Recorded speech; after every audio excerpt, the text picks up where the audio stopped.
6 o'clock, good morning, live from the Circus Sports at the Mint Kentucky Downs studio. I'm Justin Hawkins. The Titans officially announced the hiring of Robert Saleh as the franchise's next head coach yesterday. In a statement, Saleh said that, his introductory press conference will take place next Wednesday at 2 o'clock, and we will cover that right here on 104.5 The Zone. In other Titans news, per Paul Kuharski yesterday, special teams coordinator Johns Bones Fossil, tight ends coach Luke Stocker, running backs coach Randy Jordan, and cornerbacks coach Tony Oden all are being retained on Robert Saleh's staff. On the flip side, not being retained as of right now are offensive coordinator Nick Holtz and defensive coordinator Denard Wilson. In other NFL news, yesterday the fifth head coaching opening was filled. The Ravens are hiring Chargers defensive coordinator Jesse Minter as the franchise's fourth head coach. That means 5 head coaching vacancies remain with the Bills, Browns, Cardinals, Steelers, and Raiders. To the ice last night, where the Nashville Predators are back in the win column after an impressive 5-3 win over the Ottawa Senators. After being down 3-0, they ride 5 unanswered goals to close out the game, 4 of which came in the third period, and Steven Stamkos had a hat trick, which was his second of the season. Predators captain Roman Josi played in his 1,000th game last night, and he tallied an assist. For all your foundation repair and waterproofing needs, you got to go to USSTN.com. Break it, use it once on your home for the Titans and Vols. This is 104.5 The Zone.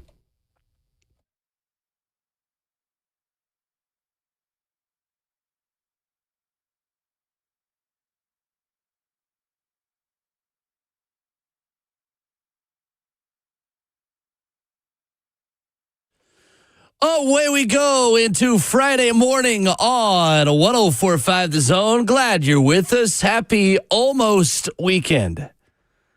615-737-1045 is our number. A lot of football talk this morning as always, but like today it's ball talk. Mm-hmm. There's a difference between talking about football and talking about ball. Today we're talking about ball here on the show. A deep dive into Robert Saleh's defensive scheme, why a one-gap defense is different from a two-gap defense, what that means for Jeffrey Simmons, for Cedric Gray, for the Titans. We'll dive into that coming up here in hour number 1. Brent Hubbs of VolQuest at 7:20, Television's Ron Slay in hour 4, and top OC options for Robert Saleh that we're breaking down in hour number 3. Ramon Foster, I marked myself safe yesterday.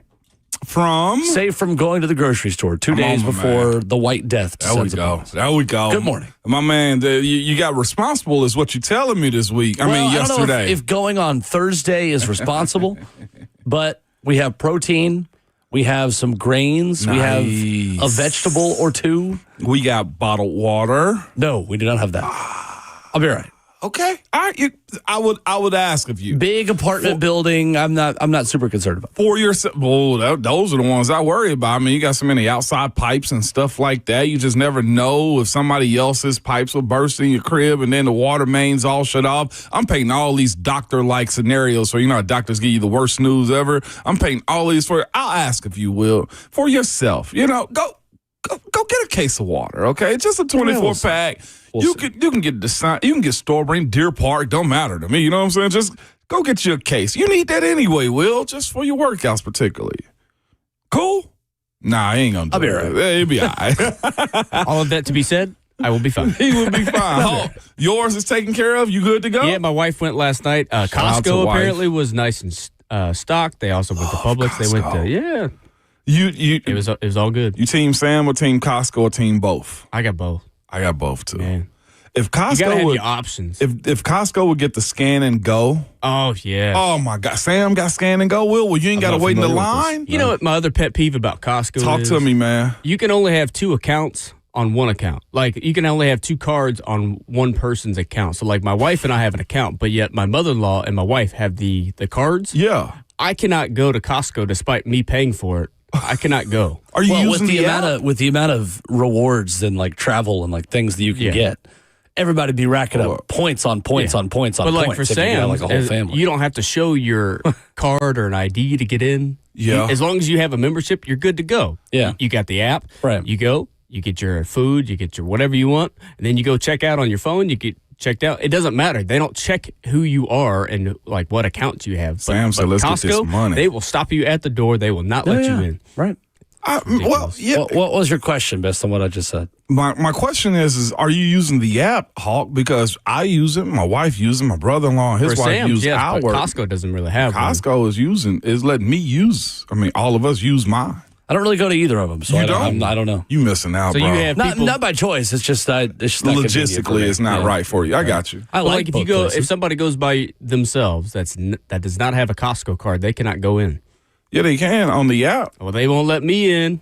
They hating on you, Hawk. I know these people in the borough. They need to check themselves. Yeah, so you need to come up to see. That's why we humble Hendersonville. You make your that's way what up it there with a is. simple Sumner, man. They don't let you cook. Oh, by the way, the gas at those places cheap. That's where I fill up at now. I don't Like fill up 40 nowhere cents else. cheaper. Yeah, way cheaper. Yeah. Either way, man. Tell you who's not cheap though. I bet you Robert Saleh's contract's not cheap. Hey, look at you Attaboy. doing a transition. I'm gonna stand up on that one, okay, man. Y'all up. Robert Saleh hire made official yesterday by the Tennessee Titans. I'm sure you saw it. And he says this was the most desirable location, the most desirable team. Robert Saleh at TennesseeTitans.com. When I learned about the organization, the more phone calls I made, the more people I spoke to, this building, I feel like it fits me, will fit us the best. The people here are unbelievable, and they're the type of people you want to work with. One interesting thing that we'd seen that they did put on the record about Robert Saleh yesterday at TennesseeTitans.com, and Jim Wyatt writing this as always. Says Saleh, who turns 47 later this month, was initially scheduled for a virtual interview on Sunday, but after the 49ers lost to the Seahawks on Saturday night, he was freed up to do the interview in Nashville, and he pushed for it. Saleh arrived as a finalist after the team search committee felt good enough about him from the information they'd gathered during the process. And he pushed for it, Bart Ramon, confirms what we thought and what we believed to be true. Robert Saleh really wanted this job. Yeah, he did. I think him saying that, honestly, I was reading that and I was, looking at what he said and how he said it, though, too. Robert Saleh believes growth in this job. That's kind of what I got from it. The calls that he made, the people he talked to, this what gets me. I feel like it fits me, it fits us the best. I think with where he is in his career as a head coach, trying to get back to where he wants to be, in his mind, I feel like taking a job like this to where, it hasn't been perfect. It hasn't been a lot of winning. It hasn't been the best reputation. If we can be honest, it's just about some of the outside thing and inside of the Titans building stuff that he feels like, and I like this about people that feel like they're the ones that can fix whatever. I think that's a super important part into a guy like him wanting this type of job and understanding the role that they got to play to build it back up. That's got to be one of the best accomplishments ever for a coach like Sean McVay to go take over the Rams. And to me, the St. Louis Rams, I didn't think much of. You know what I'm saying? And for him to be a coach to go grab them and turn them into what they are right now, I think it's super unique. Watching Sean Payton turn the Broncos around. This, to me, is what I think he means. You know what I'm saying? Kellen Moore right now, what he's doing with the Saints, like sometimes growing in a job and not starting on second base or, starting with a great team in front of you is built for some people. And I think that's what he's saying. He's built for this. Well, I think it's also smart to put that out there knowing what the John Harbaugh pursuit looked like, right? Yeah. I mean, it helps you forget about maybe who, I wouldn't say plan A was, but I mean, who plan A was, to be honest with you. And you have to do your due diligence when a coach like John Harbaugh becomes available. But it is smart by all parties. It's smart from Robert Saleh. It's also smart by the Titans for choosing that pathway to kind of sell the fan base on Robert Saleh. Not that they have to really sell him. I think the fan base is already kind of open-minded, at least from what we've heard, and listeners that have called in with us about Saleh. But it's a good move to sell the fact, like, no, I really wanted to be here. Absolutely. Other guys may not have. John Harbaugh may not have, but I really wanted to be here. No doubt. And that's crucial. I think John Harbaugh wanted to be here, too. He just liked New York better. I mean, presenting with that option, most definitely. Right. Yeah, absolutely. Two things to be true. And it seemed like he was going to be able to get whatever he want to out of them. I'm not saying that he wasn't going to here also, but yeah, that makes sense to me, Will. But, man, kudos to Robert Saleh for going after what he wants. That's my thing, is you said you wanted it, you went and got it. Like the fact that he said, as reported, now that he chose to come in town to present himself into the Tennessee Titans staff, because what am I waiting for? That was my biggest thing is if you know that, hey, you're going to kill it in the virtual, just come into town. Let me go ahead and get in front of you guys. And I felt like there was some interest there, considering, they allowed that to happen. That's a bold move by Robert Saleh to say, no, scrap that. I'm flying into town for this one. So I'll just say this. The vibes that people needed as far as feeling like your team was wanted, I know everybody wants an NFL head coaching job, but here's a guy that's got respect around this league that's trying to find himself again as a head coach. Man, I enjoyed reading that and having an understanding of where he is with this thing. And probably this, too, the understanding that it's going to take a lot of work to get it back to the place that it should be at, man, as a coach. Robert Saleh to TennesseeTitans.com yesterday says, I believe that championships are won by people. When I had a chance to meet with the ownership group over the last 24 to 48 hours, it was an absolute no-brainer that the right people are in the building. The right people are here. At any time you can surround yourself with the right people, you know you're in the right spots. Mike Bergonzi quoted as saying, he is smart, tough, dependable, and values working with people. His innate ability to lead and respond to adversity is what makes him the right person to lead our football program back to one whose identity embodies sustainable excellence. We understand the urgency to win and believe this is a step in that direction with a coach best equipped to accomplish our goals. The work has just begun, but I'm grateful for this partnership and excited to build this together. From that, Ramon, sounds like his experience with San Francisco this year played a role in him being the candidate in 2026 and battling the adversity of injuries and of young players having to play on that defense. I saw a Jacksonville radio host kind of taking a victory lap. Like, Jags fans didn't really want Robert Saleh last offseason, and now Titans fans are thrilled with him. Like, I don't think Robert Saleh is the same guy he was last offseason. That's what I was going to say. I think going that extra step to prove that on a second stint in San Francisco, you can have success with a very different formula, I think is part of what makes Robert Saleh actually an attractive candidate this time around. It does. And I absolutely love that for the Jacksonville radio station. You know why? It's 1010XL down there. They do a great job. You never punch, what do they say? You never punch down, right? And the fact that Jacksonville radio station is choosing to pretty much punch down on Robert Saleh, or they're feeling good about themselves in Jacksonville, lets me know that the Titans made the right move. Well, it also proves that as a franchise, the Jags are always punching up at the Titans. Always. There it is. They may be punching down in 2025 based on the records, but make no mistake. So the Jacksonville Jaguars are not the Tennessee Titans. In the conversation we had with Nick Wagner yesterday, this Liam Cohen, the Jacksonville radio station side of this thing is going to get very spicy. We can give a history lesson and talk about all three losses the Jags had in one particular season of the Titans that they've still not gotten over down there. Yeah. I'm not breaking any news here. Let's go. My thing is this. There was no point for them to speak about the hiring as if it was bad if they are so good in Jacksonville. I think just it puts them on alert that there's a guy that's serious about this job that was a finalist for their job in Jacksonville too. Yeah, you didn't get him or you didn't want him, but now you got to see him. And I think what he went through in San Francisco, to your point about, finding himself again, I think that's the biggest point. Going back to San Francisco brought him back to believing, like, I'm not a bad coach. I was probably in a bad situation. 615-737-1045 live for the 1045 The Zone Circus Sports Studio. Kentucky's largest sports book can now be found at Circus Sports at Kentucky Downs. How will Robert Saleh adapt his system to the Titans' defensive personnel? And what is Robert Saleh's system? We'll tell you next.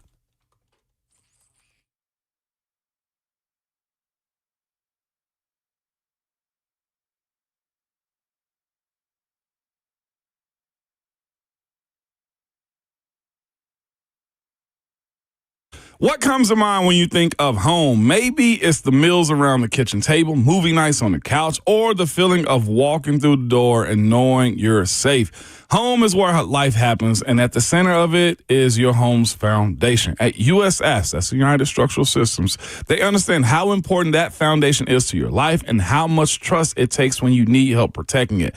January, y'all, we're figuring this out in real time. It's wet month. And we're already experiencing that. We'll experience it this weekend. So when water starts showing up where it doesn't belong, in your crawl space or your basement, it can quickly become a serious problem that you might not know about. Figuring out where that water coming from from, it can be a nightmare. It can come from poor drainage around your house, small cracks in the foundation walls, or even a hidden plumbing leak. My neighborhood just actually dealt with that. Not a house, but just a neighborhood. Those things happen, man. The USS team of experts will find out why your basement or crawl space is wet. Then create a custom plan to fix it the right way and with a lifetime warranty. At United Structural Systems, they're more than a team of problem solvers. They're your neighbors, and they care about their customers. That's you. So to learn more about them or to book with them, I think they're coming by my house today, man. You can go by USSTN.com. That's USSTN.com, or call them 615-488-7855.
Friday morning, getting started on Ramon and Will, 104.5 The Zone. Ramon Foster, Will Boldigan, Justin Hawkins. On Twitter, at Ramon and Will.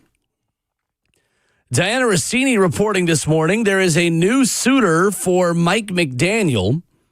And this is good news for Titans fans because it might mean that Brian Daboll ends up the offensive coordinator here. Not a bad option right there, man. She says that the Bills are interviewing Mike McDaniel for their head coaching job today. McDaniel is still pursuing head coaching opportunities, just not in Cleveland because nobody's pursuing those. But if none pan out, he will become the Chargers' next OC, she says 10 minutes ago on Twitter. On X, yeah. I love that Titans fans right now are just hyping up every other candidate for the Buffalo Bills job. It's like, oh, Mike McDaniel would be great. Oh, no, that means we get Brian Daboll as OC? Ah, okay, well, that works. What a carousel this has been, though. Just speaking about that side of it, it's still teams without head coaching.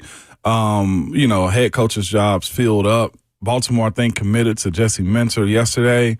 Pittsburgh's without a head coach still. Miami's without a head coach. Arizona without a head coach. This many jobs I personally did not see coming into this offseason. I didn't think teams were that bad. And specifically, two teams like Baltimore and Pittsburgh did not come across my radar as having a head coaching change. And you joked a little bit about nobody wants the Cleveland job. Wow. Oh, that's tough. Yeah, multiple candidates have said thanks, but no thanks. Actually, I don't even know if they really said thanks. They just said no thanks. They said, we good. To the Cleveland Browns, including new Baltimore Ravens head coach Jesse Minter, who we'll talk about later in the show as well. Yesterday, if you missed it at Hour 4, we had ESPN's Nick Wagner on the show talking about Robert Saleh, and it was a great discussion. Zone Podcast Network, wherever you download your podcast, you can get that on the Ramon and Will podcast feed. I liked this from Nick Wagner yesterday, talking about adaptability and how Robert Saleh will make adjustments to the players that he is given. Listen to this. Robert Saleh is a really intelligent man, and he kind of built into that is very adaptable. And I think this year kind of showed that in spades because this was a team going into the season. All you had was Nick Bosa and Fred Warner and Diamador Lenore on that defense. They had 8 new starters in other places on that defense. So coming into the year, it was already going to be a little bit of an uphill challenge. But then you lose Nick Bosa in week 3. You lose Fred Warner in week 6.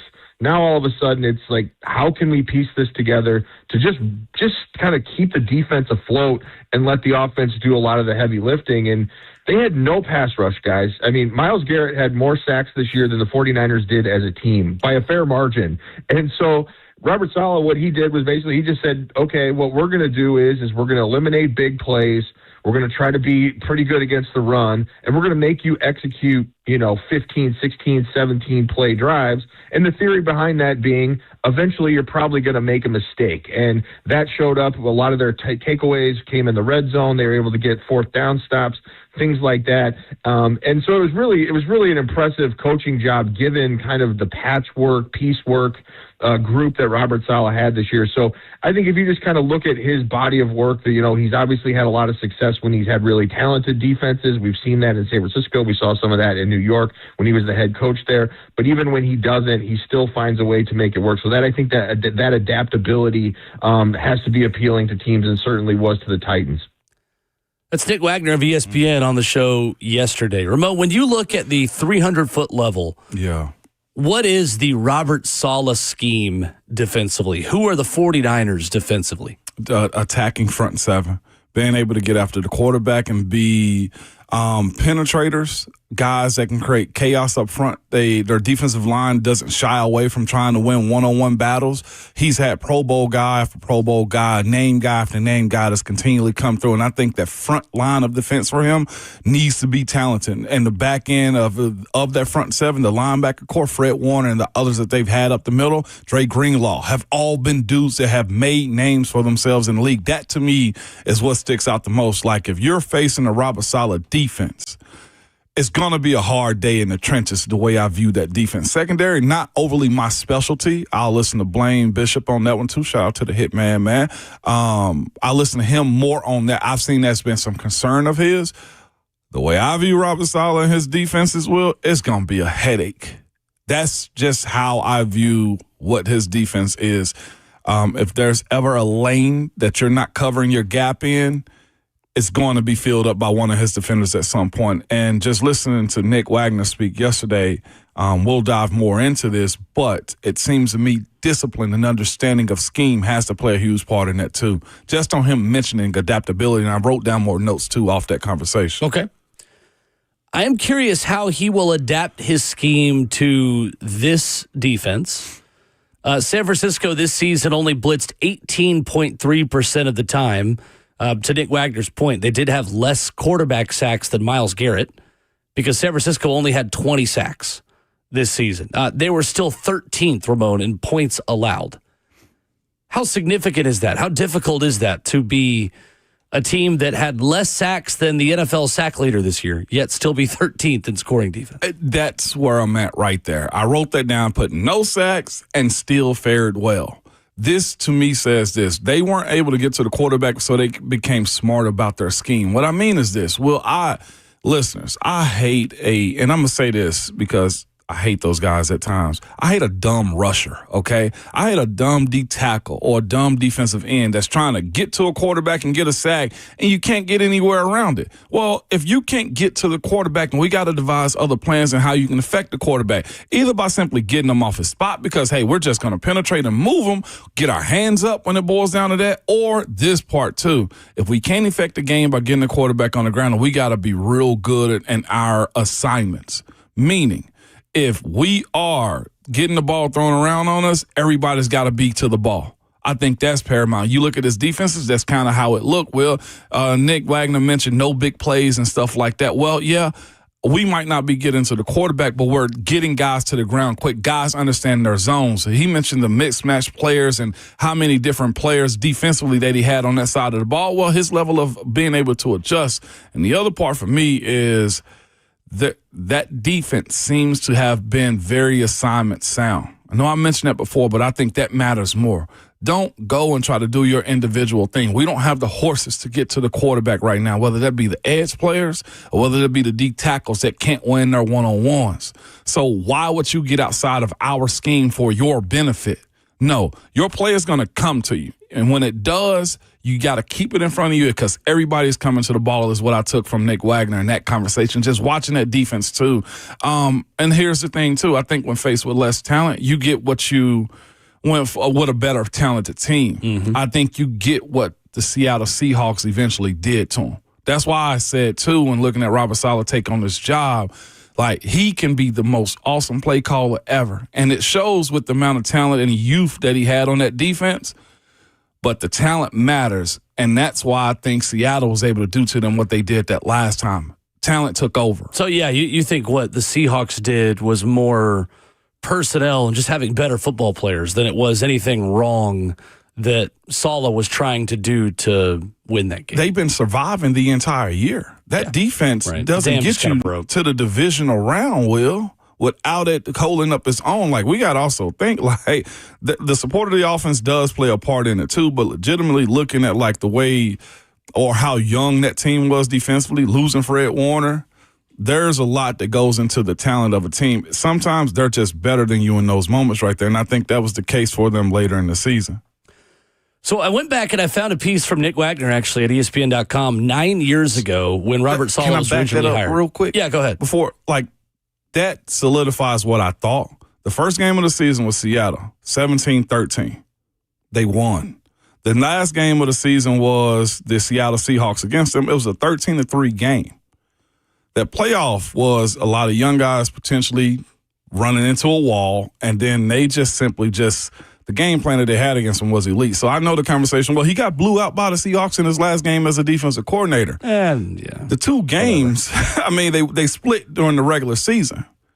And the points were minimum for the Seattle Seahawks at that point, though, too. So I just wanted to point that out as far as sometimes talent gets you at that time of year and just a little bit probably better execution in that moment. And they got bad early for them as well. That was a defense that was already expected to be young, too, and then it got even younger. Yeah. When Fred Warner, all-pro inside linebacker, and Nick Bosa on the outside both got hurt. And then all the departures that they had, too, but yeah. Yeah, for sure. For sure. So I found, or Joey Bosa, excuse me, not Nick. He's the one in Buffalo. Right. Or is it? No, Knicks in San Francisco. Okay. Yeah, Knicks in San Francisco. I was right the first time. I don't know why that always confused me. Joey's Buffalo. I went back and I found a piece from Nick Wagner 9 years ago when Robert Saleh was originally hired. Follow me for more SEO tips on how to Google search things. Wow. About Robert Saleh's scheme. And essentially, the way I understand it is that it is 4-3 with 3-4 personnel. So their base defense will regularly have 8 defenders near the line of scrimmage. 4 down linemen, 3 linebackers, and a strong safety. Hello, Caleb Downs, NFL draft. With 1 safety patrolling the middle of the field and cover 3 being the primary coverage, cover 3 zone being the primary coverage, the first time around with Robert Saleh in San Francisco. So his system at that point, and again, I say that point because it has changed, it has evolved, and we're going to get to that in a minute. He is running a 1-gap scheme rather than 2-gap responsibilities that defense had before he got there. Ramon, what does a one scap scheme? What does a 1-gap scheme mean on defense? 1-gap scheme means I am trying to penetrate as quick as I possibly can to the A-gap. If I got the A-gap, that's just mine. I'll explain it to you even further, okay? Yep, please do. The early 2000s Titans teams were 1-gap defense, in my opinion. They get upfield. Albert Hainsworth, remember him? He gets upfield. The way Jeffrey Simmons win one-on-one plays, that's a 1-gap scheme right there. To where one-on-one, if there's a sliver of air, just an ounce of air right there, I'm taking that gap right there. I don't have to worry about anything. The difference between that and the 2-gap is this. 2-gappers are guys that hold on to the offensive line that'll play. If I'm a left guard, I'll have a guy over me, and he's playing the B and the C gap is the way I see it. That is a linebacker-predicated defense, meaning you probably usually have 4 linebackers on the field, and those are the guys that make plays for you. The defensive line are guys that create chaos in a 1-gap, and linebackers clean up. But a 1-gapper allows the defensive line to get upfield and actually make plays more predominantly than a 2-gap scheme. So what I'm hearing is Jeffrey Simmons and Devondre Sweat are going to feast. Yes. In this defense. They're going to get upfield as quick as they possibly can. Would you think Devondre is a good fit for this scheme? He can be if he get in better shape, because I think those guys have got to be able to exert a lot of energy and run to the ball often. So I'm glad you brought that up. Jalen Carter. I'm glad you brought that up because one thing the Jets did that I think is really interesting is that almost none of their defensive linemen played more than 60% of their snaps on defense. Even Quentin Williams. Really? Under Robert Saleh. And it was actually a pretty big talking point about him there because it's like, why is your best player not on the field more? Well, with the defense that they run, they want more defensive linemen being fresher at the end of the game and being spread out across the entire roster. I do think this is one area where the Titans' personnel philosophy could change. Yeah. I think they may want to be a lot deeper on their front 7 than they have been in the past, with guys they can roll and rotate in on a play-by-play basis or drive-by-drive basis. The Titans really, even still under Mike Vrabel, have always been a team, Ramon, that has had about 3 or 4 solid edge rushers that they'll rotate in, or a couple of really good defensive linemen, but they're playing a lot of snaps. I think you're going to see a world where you could carry more edges, you could carry more interior defensive linemen, that this defense and this coaching staff will want to rotate in and out. I wonder how much that'll apply to Jeffrey Simmons, considering the level he played at last year, despite playing almost every snap. But I do think that's interesting, is that in New York, that was one thing you saw Robert Saleh do, was play a lot of defensive linemen. Fresh. Because it's attack. It's Philadelphia to me, right? It's those types of defenses that you face right there. It's Jacksonville. Well, Jacksonville, I think, plays a little bit of a hybrid 3-4-4-3 type. But it reminds you, if you want to go back to, like I said, those early 2000 Titans team where guys are up the field and you rotate numerous amounts of bodies. I bring up Philly because I look at Philly's situation and I kind of say they're always trying to grab a new D tackle. Why are there so many D tackles? If you look at, to be quite honest with you, speak about Devondre Sweat. You speak, this is a great template, Will, because here's a guy that makes it available for Devondre to do it. Jordan Davis. If you look at him from the time he came into the league as a rookie to where he is right now, his body's changed. It looked like his hips got more streamlined, and his ability to effect and get upfield and make plays. Remember, he had, a scoop and score, a sack and score type of situation this year, because we look at the one gap side of it, you get up the field. That's Fletcher Cox to me. That's Ndamukong Suh. Those guys that don't have to worry about keeping the offensive linemen off the linebackers. That also means this, too. The linebacker play and I ain't going to say their bulk, but their ability to seek and destroy on run plays has to be crucial, though, too. To that point, Robert Saleh defenses have always had good linebackers. From Fred Warner to Dre Greenlaw to Azeez Al-Shire, even in New York with C.J. Mosley, who returned to Pro Bowl form under Robert Saleh. Quinn Williams. Is there anyone happier than Cedric Gray about this hire? This is amazing. He's already a high volume tackle guy in general. He's already a downhill guy himself. It's a perfect fit for this defense. It's an amazing fit for him, too. Yes, absolutely. So the other thing I thought was interesting in talking about the adjustment that Robert Saleh made from his first tenure in San Fran to his second one, in 2022 in New York, the Jets converted from a cover 3 to a cover 4 based scheme. They tied for the third highest usage rate of two high safeties at 51% in 2022. They led the league in usage of quarters coverage at 31 of the third percent, ranking fifth in cover 6 at 14.5%. Simply put, they were not going to allow the big play. They were going to sit back. They were going to rush 3 or 4. They're going to keep everything in front of them. And it worked. They ranked third best in the NFL, allowing just 49 explosive plays, the Jets defense in 2022. 49 plays at 20-plus yards at a 4.5% rate. Third best rate in the National Football League. And that lines up with what Nick told us yesterday about the 2025 San Francisco 49ers. Right. Rushing 3 or 4, not blitzing as aggressively, playing coverage at the back end, sitting back, keeping everything in front of you, and living that way. And it's, again, why they gave up some yardage at times. They didn't get as many sacks. But, again, they weren't over exerting themselves on defense. They weren't sending 7 or 8, knowing they don't have the guys to get home even with sending more blitzers. So let's know who we are. Let's try to cage a quarterback in the pocket. Let's play coverage at the back end, not give up the explosive play. Makes sense. It does make sense. You look at their tape, man, those guys is just it's one of those hand down, butt in the air type of get offs. Like, they're worried about how quick can I strike the opposing side of the ball, to your point, when you look at what that Robert Saleh defense has been. You can potentially have wide nines. If you look in your mental database, think about Nick Bosa off the edge. He's wide. He's crawling on the ground almost, butter in the air, and he's trying to get upfield. That's what you're looking for. That's why I think, like, the talent acquisition that's going to have to be had in free agency, how strategic you're going to have to be when it comes down to drafting players that fit this scheme, is going to come down to talent and trying to get it as quick as you possibly can, because I'm not sure how many guys specifically on the interior defensive line on this team currently fit that model. Jeff Ann is kind of the way I'm looking at that, because I even look at Sebastian Joseph Day as a guy that's a two-gapper.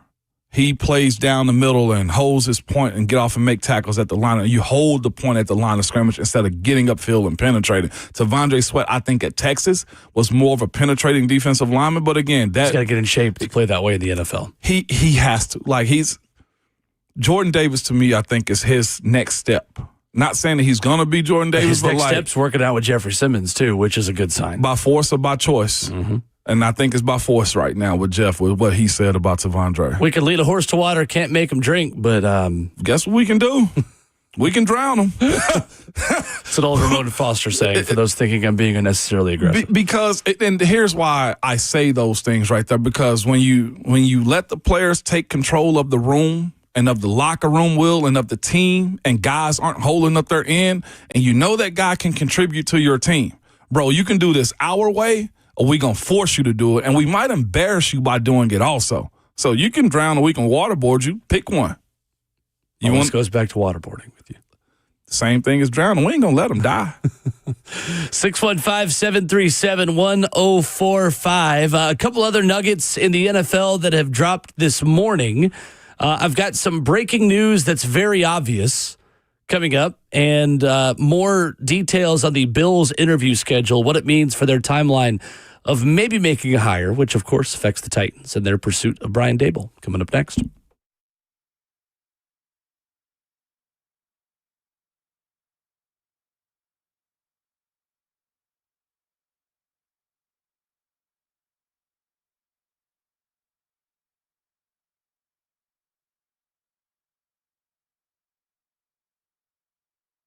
Hey, it's Will Bowling. Are you thinking about getting into the trades, or are you ready to just take your skills further? Lee Company has the opportunities you're looking for. Lee Company is hiring skilled tradespeople in HVAC, plumbing, electrical, sheet metal, and more. With 80 plus years in business, competitive pay, and free training, Lee Company's award-winning team is ready to help you grow in your career. You can apply today at leecompany.com/careers and learn more about joining a team that is trusted here in Middle Tennessee. You see the fleet of vehicles driving around. They're open 24/7. They've got such a good reputation, Lee Company, in this area. They're a multi-award winning great place to work, and they're involved in the communities, involved in Little League sports, high school sports, local events. You name it, you see that Lee Company logo there. Check them out online if you're looking for that next opportunity at leecompany.com/careers. That's Lee Company, all you need.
Ramona Willow, 104.5 The Zone continues. Wrapping up hour number 1. Fernando Mendoza has officially declared for the 2026 NFL Draft. I, for one, am shocked.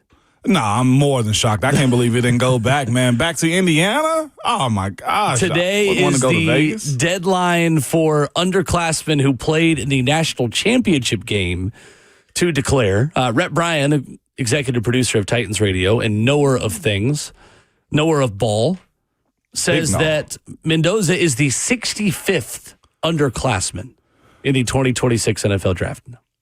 There you go. Get him young. Get you a Cedric Gray, baby. Fernando Mendoza, you are a Las Vegas Raider. Yeah. I'm Congratulations. surprised he didn't want to go back to school, not to play football, just to be at school. He seems like the school nerd type. Did you see on his video on Instagram, he says, I am open to work. Like what you say on LinkedIn when you're looking for a job. His LinkedIn profile is it's elite. great. Is it really? It's updated in real time? Well, when he won the I'll try to connect with Heisman, him. he said, I'm proud to announce that I have won the Heisman Trophy. Like, he's just a fantastic guy. He says the 2 social media apps he has on his phone are LinkedIn and YouTube. That's fantastic. A man after my own heart. I saw my boy say he ain't got no girlfriend. He can't devote no time to none of that type of stuff. So what's his caption when he becomes the number 1 overall pick? I have now taken on employment. Is that In what Las he does? Vegas Raiders. Yeah. New job update, Las Vegas Raiders. Fantastic. So he was a head football coach of Next Level Sports for 5 months at Berkeley, California. An intern at Acre Investment Company for 3 months, June 2023 to August 2023. Worked at Newmark for an internship in the Bay Area from June 24 to July 24. Wow. Cal Athletics for 2 years and 8 months. Utilize effective time management and organizational skills to balance 20-plus hours of practice, training, travel, and competition with 20-plus hours of academics each week. That's just the first bullet point of 4 on the description of playing for Cal football on his LinkedIn profile. Let me go check my LinkedIn profile. Yeah, I was going to say, I've been slacking. I've been lacking. Not that time. I'm open to work. I already have a job. His schooling's probably about as good as Josh Dobbs was as a rocket scientist. Yeah, seriously. I'm sorry, as a astrophysicist. Yeah. Well, it's all the same. Freaking nerds. One is also the other. With that being said, the quarterbacks have a more leisure life when it comes to campus stuff. Here you go. I'm a hater. Here you go. Yeah, you doggone right. Here you go. Who has time for these classes when you in the trenches like we are out here, man? Athletes who are taking them all online in 2026 in college That's sports. very true. All these classes are online if your university offers them. You need to be like Carson Beck, who hasn't taken classes in 2 years. What a waste of time. Well, he's still taking classes. What classes is he taking? Study hall? I don't know. I'm not Carson Beck. Is he just sitting there in the cafeteria just twiddling his thumbs? You got to do something. Like there are still rules here you got to follow just to be eligible. I think it's 6 hours minimum he got to take, or is it 9 for a full-time student? Miami's thriving. It used to be 12. Yeah. When I was in school, it was 12. I accidentally took under the minimum for 1 semester. That didn't go over well. Really? 'Cause I thought basketball was going to give me more credits. Basketball was a 1-hour class, and I got below the minimum, and that didn't go over well. Speaking of basketball, these bomber jackets that the Lady Vols gave away last night to the student section. Big win, by the way, over Kentucky. Yes, it was. If you haven't watched Mia Paldo play, you're missing out. Yeah, you are missing out. The young lady so can good. cook. She's absolutely so good. Yes, she can. The Bills are scheduling more interviews, Ramon, for their open head coach position. You should care because this gives them a timeline to make a decision and maybe free up Brian Daboll or maybe force you to move on to a second option for offensive coordinator. So today, the Chargers offensive coordinator, Mike McDaniel, that's going to take some getting used to, is going to meet with the Bills. Tomorrow, Commanders run game coordinator Anthony Lynn and former Dolphins defensive coordinator Anthony Weaver meet with the team. Sunday, Jaguars offensive coordinator Grant Udinsky, who is seen as a dark horse candidate to be paired with Josh Allen and the Bills. Again, I give the disclaimer every time we say it. I hate minimizing people or coaches to just checking a box and to a rule. But for the fact of what the Buffalo Bills are doing, they will be Rooney Rule compliant and free to hire whoever they so choose by Sunday when they talk to Jaguars offensive coordinator Grant Udinsky. They really will be by Saturday. By the way, as long as the Browns have been without a coach, they're not Rooney Rule compliant. They must really hate the Steelers. Golly, they don't even want to do that. Too many people keep denying. That's very true, too. Mike McDaniel would have made them Rooney Rule compliant. And Jesse Minter said no. Chris Shula said no. Wow. At this point, is it best just to hire Jim Schwartz? Yes. I love to see move that on. team. Just we got to move forward. Boy, that be. But here's the thing: you still have to be compliant with the rule. But if you can't get the candidates in to be compliant, then you're just going to be in a carousel there. I love this for them. Yeah, you do. Boy, they work for this. They absolutely work for this. Yeah, it was Mary Kay Cabot who said yesterday first, Jesse Minter is not interviewing for the Browns head coach job, likely because he feels like he has other head coach opportunities. By the way, that's going to be with Baltimore. What was the deal with her quote tweet about her original tweet so yesterday? she quote tweeted herself and said, "This is my breaking news, by the way, so let's try to give credit where credit is due. I know it's not always possible. So here I am giving credit where credit's due." Was she joking? I don't know. I think she's being serious. Why wouldn't she quote tweet whoever didn't give her the credit? I don't know if somebody did or didn't. Like I've done a lot of hard work on my social media algorithm, and thankfully, I'm not in the Cleveland Browns algorithm. I'm not in depth into what is going on in the Browns Twitter world. Maybe she wanted the extra clicks.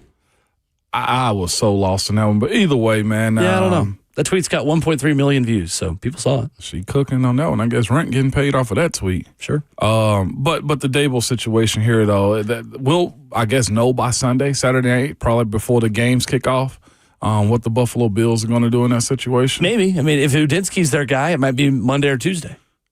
I hope they don't drag this out like that. They're dragging it. Yep.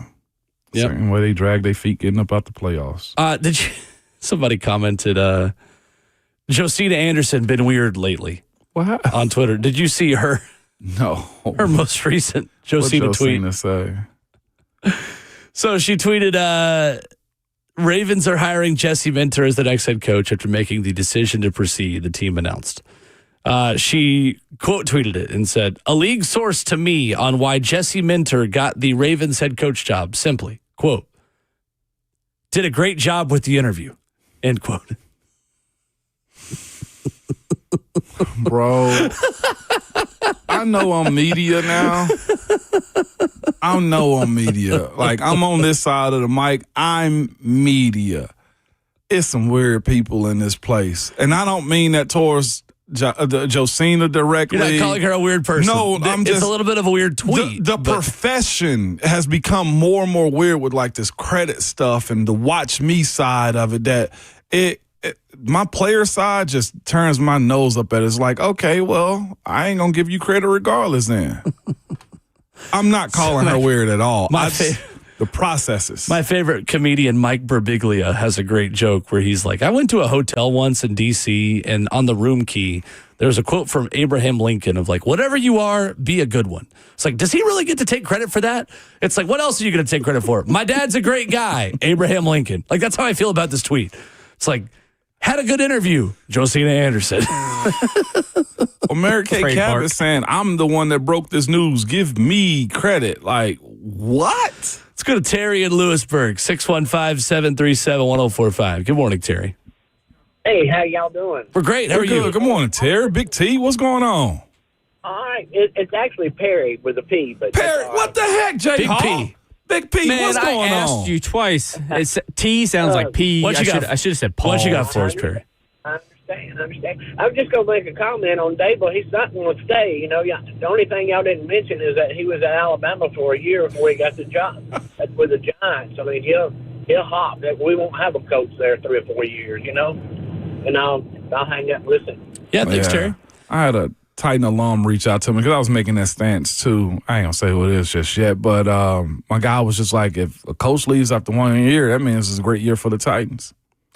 Yeah, Brian Dable was the offensive coordinator at Alabama in 2017 for one season before jetting to Buffalo to be the Bills OC 2018 through 2021. Mm-hmm.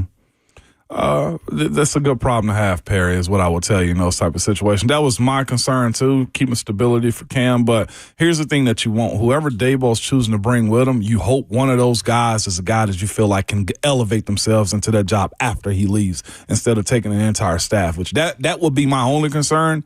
How many leave with Daboll if he goes?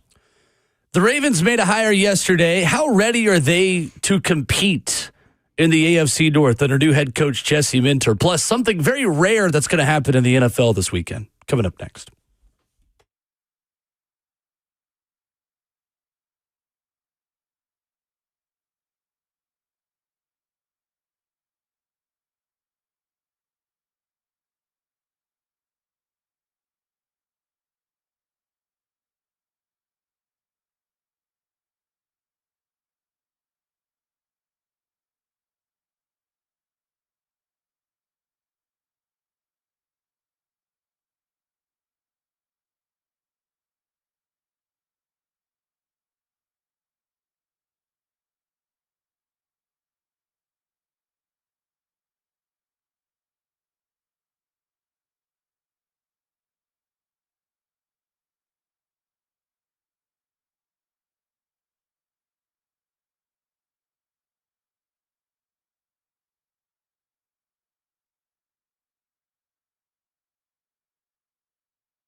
7:02, good morning, live from the Circus Sports at the Mint Kentucky Downs studio. I'm Justin Hawkins. The Titans officially announced the hiring of Robert Saleh as the franchise's next head coach yesterday. In a statement, Saleh said that this was the most desirable location. Saleh's introductory press conference will take place next Wednesday at 2 o'clock.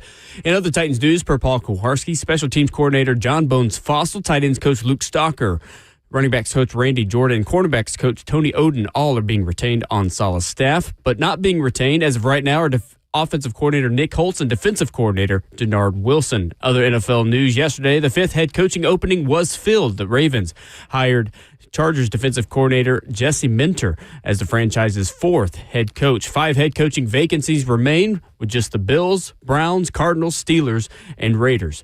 And to the ice last night, where the Nashville Predators get back in the win column after an impressive 5-3 comeback win over the Ottawa Senators after being down 3-0. Rode 5 unanswered goals to close out the game, 4 of which came in the third period. Steven Stamkos had a hat trick, which was his second of the year. Preds captain Roman Josi played in his 1,000th game last night and got an assist on the score sheet. For all your foundation repair and waterproofing needs, you got to go to usstn.com. Breaking news at once on your home for the Titans and Vols. This is 104.5 The Zone.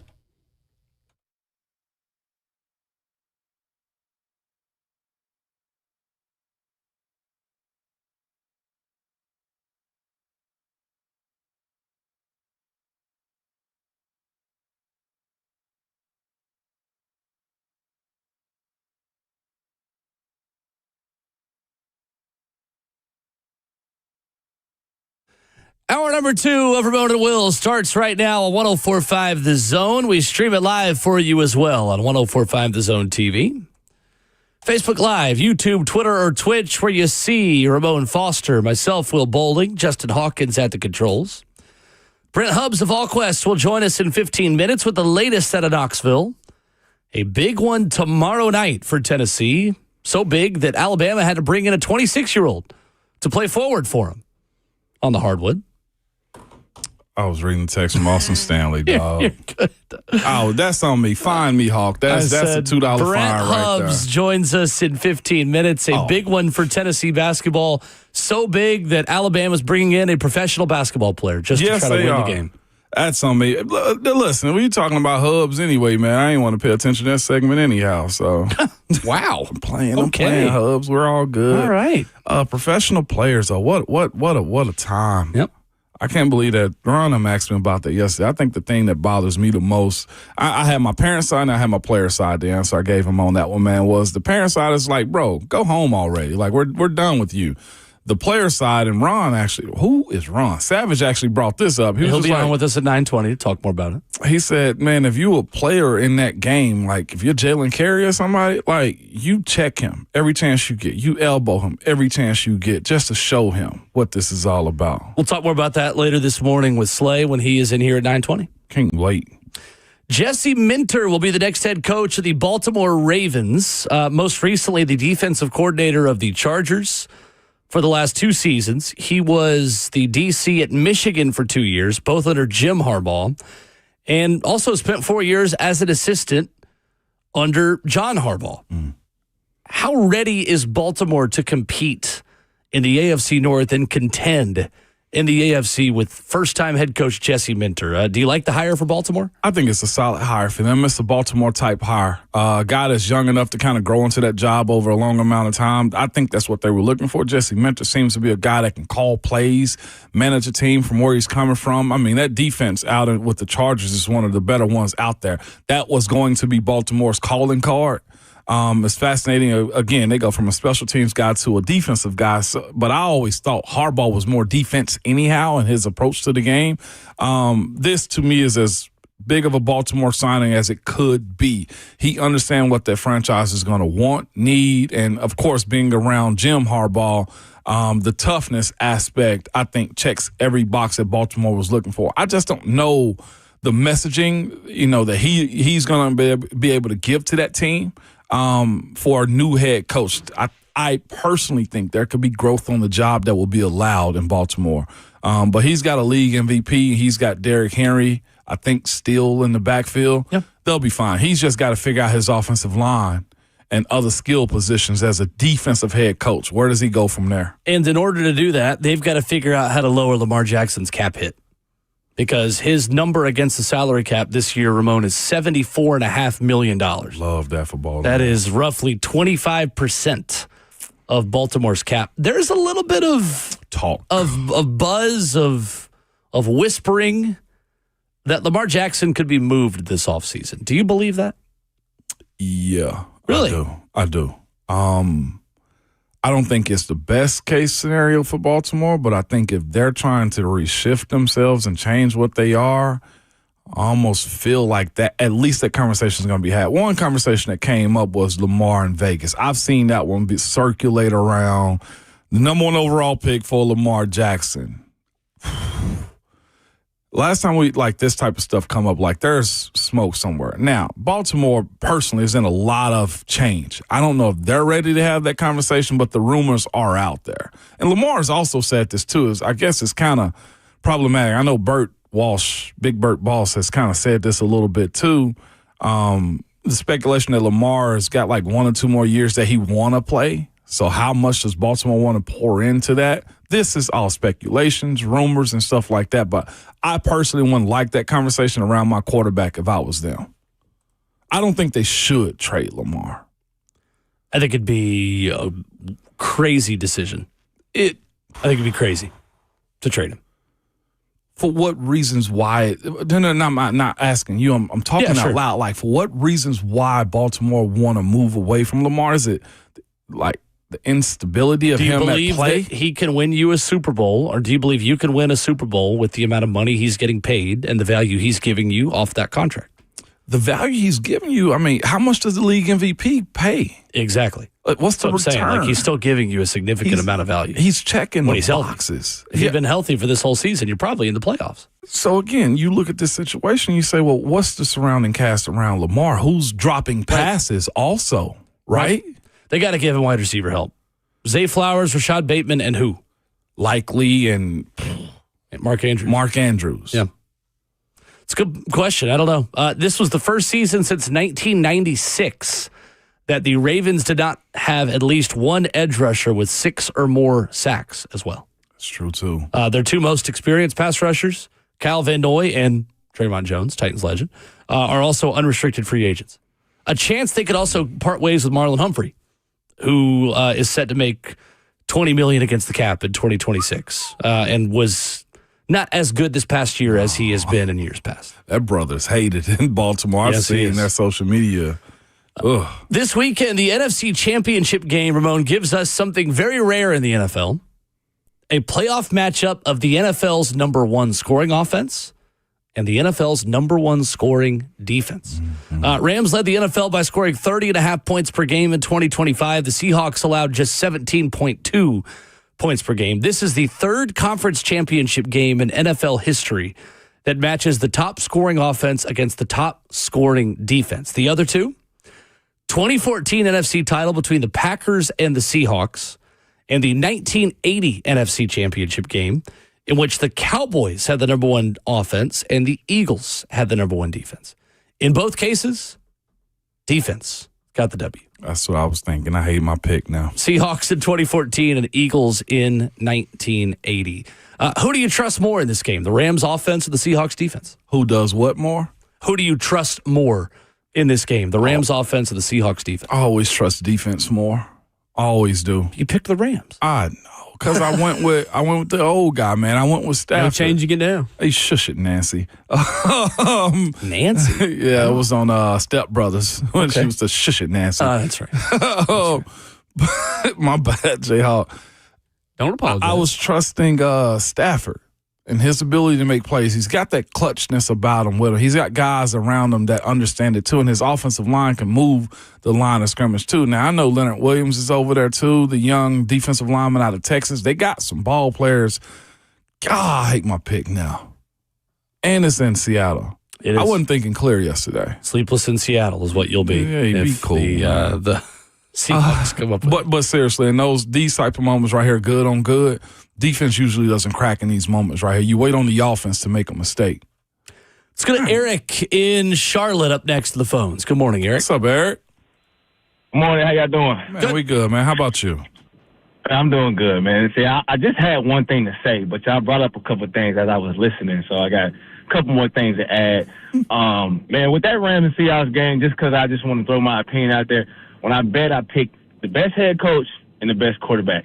And the Seahawks defense is like that, but I'm thinking Matthew Stafford, I mean, I'm waiting on him to have a game. Like, I'm really waiting on him to really have that, that old man, that Hall of Fame game that we hadn't seen. So it's like he could come out of nowhere, get hot, and Devontae Adams hadn't had a game. So with those two receivers, man, the weapons he has, you just don't know what he's gonna come out looking like. But I want to shift it real quick, man. I always enjoy it. I called y'all Monday, and I said, man, I'm excited about Robert Saleh, but man, it's who he's gonna bring to support him. And the Titans, we got to be great on all three phases, and we got to keep Fossil. And yesterday, I seen this tweet from Paul Kaharski, and it said Titans retaining, Bones, and I'm just like, that was my my sigh of relief. Like, now I'm over the top. Like, you know what I mean? Yeah, we still need that OC to get Cam, but that special teams is just as important. And a couple player changes. You know what I'm saying? He's whatever he came in with last year, he's gonna continue that.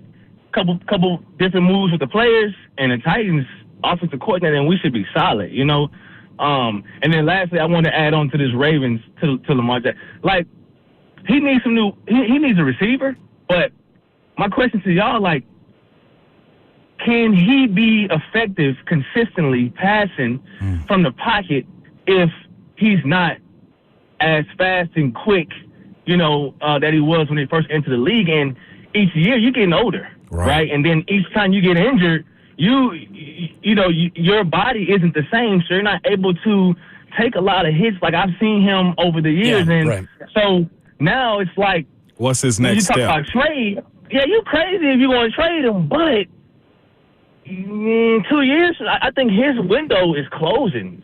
Yeah, thank you, Eric. And sorry, we do have a guest on the other side, so we do need to keep it moving. But we got your point. That's something we mentioned. Where's Lamar's next step? Like, Patrick made the next step. He's got to trust his eyes, because I think it's less about his athleticism deteriorating, because he's already so much more athletic than everyone else.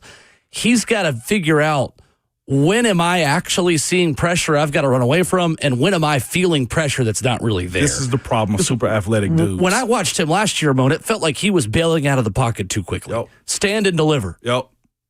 Thank you for the call, Eric. Appreciate it, Big Sorry E. to cut you off. Be cool over there in Charlotte with the snow. We got Brent Hubbs coming up. Big Hubs. Talk about the latest out of Knoxville. Tennessee basketball with a big one. Tennessee football with the highest paid strength coach in America. What does that mean for the starting quarterback battle as well? We'll talk about it next.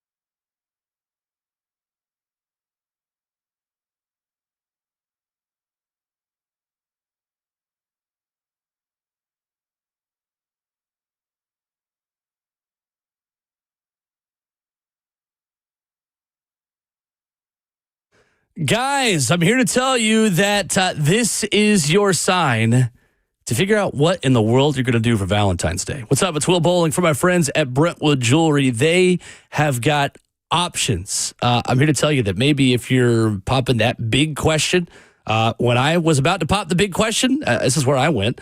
Brentwood Jewelry, they're going to take care of you. Make the process so easy for you. And for the ladies out there, a nice watch from Brentwood Jewelry, a great gift as well for the guy in your life this Valentine's Day. They're going to talk you through budget, talk you through options, and you're going to feel the comfort of a family business. That's what you get at Brentwood Jewelry. From Salem's Service and Special Forces to his son serving as local firefighters, the Amamali family is dedicated to giving back. So in a time that is imperative to support local, Shop Brentwood Jewelry, 7012 Church Street East, located in the heart of Brentwood, just off Franklin Road. Exceptional style, exceptional deals every day for over 50 years. You can check them out online at BrentwoodJewelry.com.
Ramona Will continues on your Friday morning commutes. Glad you are with us here in hour number 2. Ramon Foster and Will Bowling, joined at this time every Friday by our good friend Brent Hubbs of VolQuest and On3. Always a lot to discuss in Knoxville. Good morning, Brent. How are you? Morning, Hubs. I'm doing well. Good morning. Ramon in the house. Good to have you this morning, my friend. Hope you're well. Brett, I had an idea because I do hear and read that, Alabama's going to have a professional athlete play for them in basketball this weekend. I don't know what Tennessee's needs are still at interior offensive line, tackle, maybe someone who's played tackle and guard, in the NFL, 11 years of NFL experience. Like, if pro experience doesn't matter, Brent, could Ramon be on the Vol Network and play? Is this something that we can work together on a visit? Because pro athletes are playing college sports again. Gotta say that, man. Well, they are playing college sports, but here's my concern with that as I play fantasy GM this morning. I need a guy who's got more than 3 plays in me, and I need a guy who's going to get through the season. So I don't need a guy who's taking money and running. So I don't know. But Ramon and I would have to have some real fundamental questions about his longevity and availability for that before we try to get a temporary court order to allow him back to the field. So unlike Mensah at Duke, is that what you're telling me? I got a name for every Are there one of any these judges scenarios. who are Tennessee boosters we can get on the phone is my next question. It is, and all joking aside, Yeah. I mean, this is the part that there's a lot of things in college football that has to be fixed, in college athletics that have to be fixed, because obviously we're talking and joking about college basketball as well. The part where, and there seems to be new things every year that bother coaches or that pop up that bother coaches, but the biggest thing right now is that you can have a deal. Now we're allowing buyouts for deals, basically, is what it sounds like. It's going to happen with Sorsby.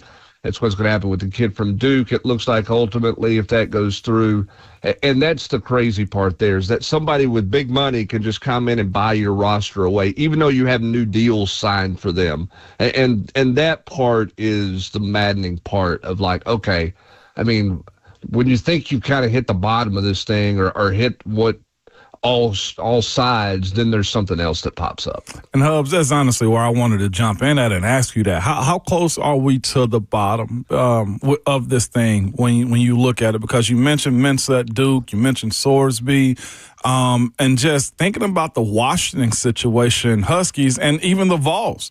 Like, if Nico the Vols had a suit Nico and he come back in, like, Hubs, like I know, and anybody listen, the locker room dynamic is kind of wrecked at that point, right? Well, yes, and I think it's even further damaged or wrecked when you're talking about 18 to 22-year-olds who've never been in that world before, right? I mean, you have a better handle or experience of this than anybody. When you are in a pro locker room, you realize there's a pecking order. I mean, you understand that there are going to be some guys make more money than you, and you can, that's how the business side of it works. In college athletics, everybody's still trying to understand that.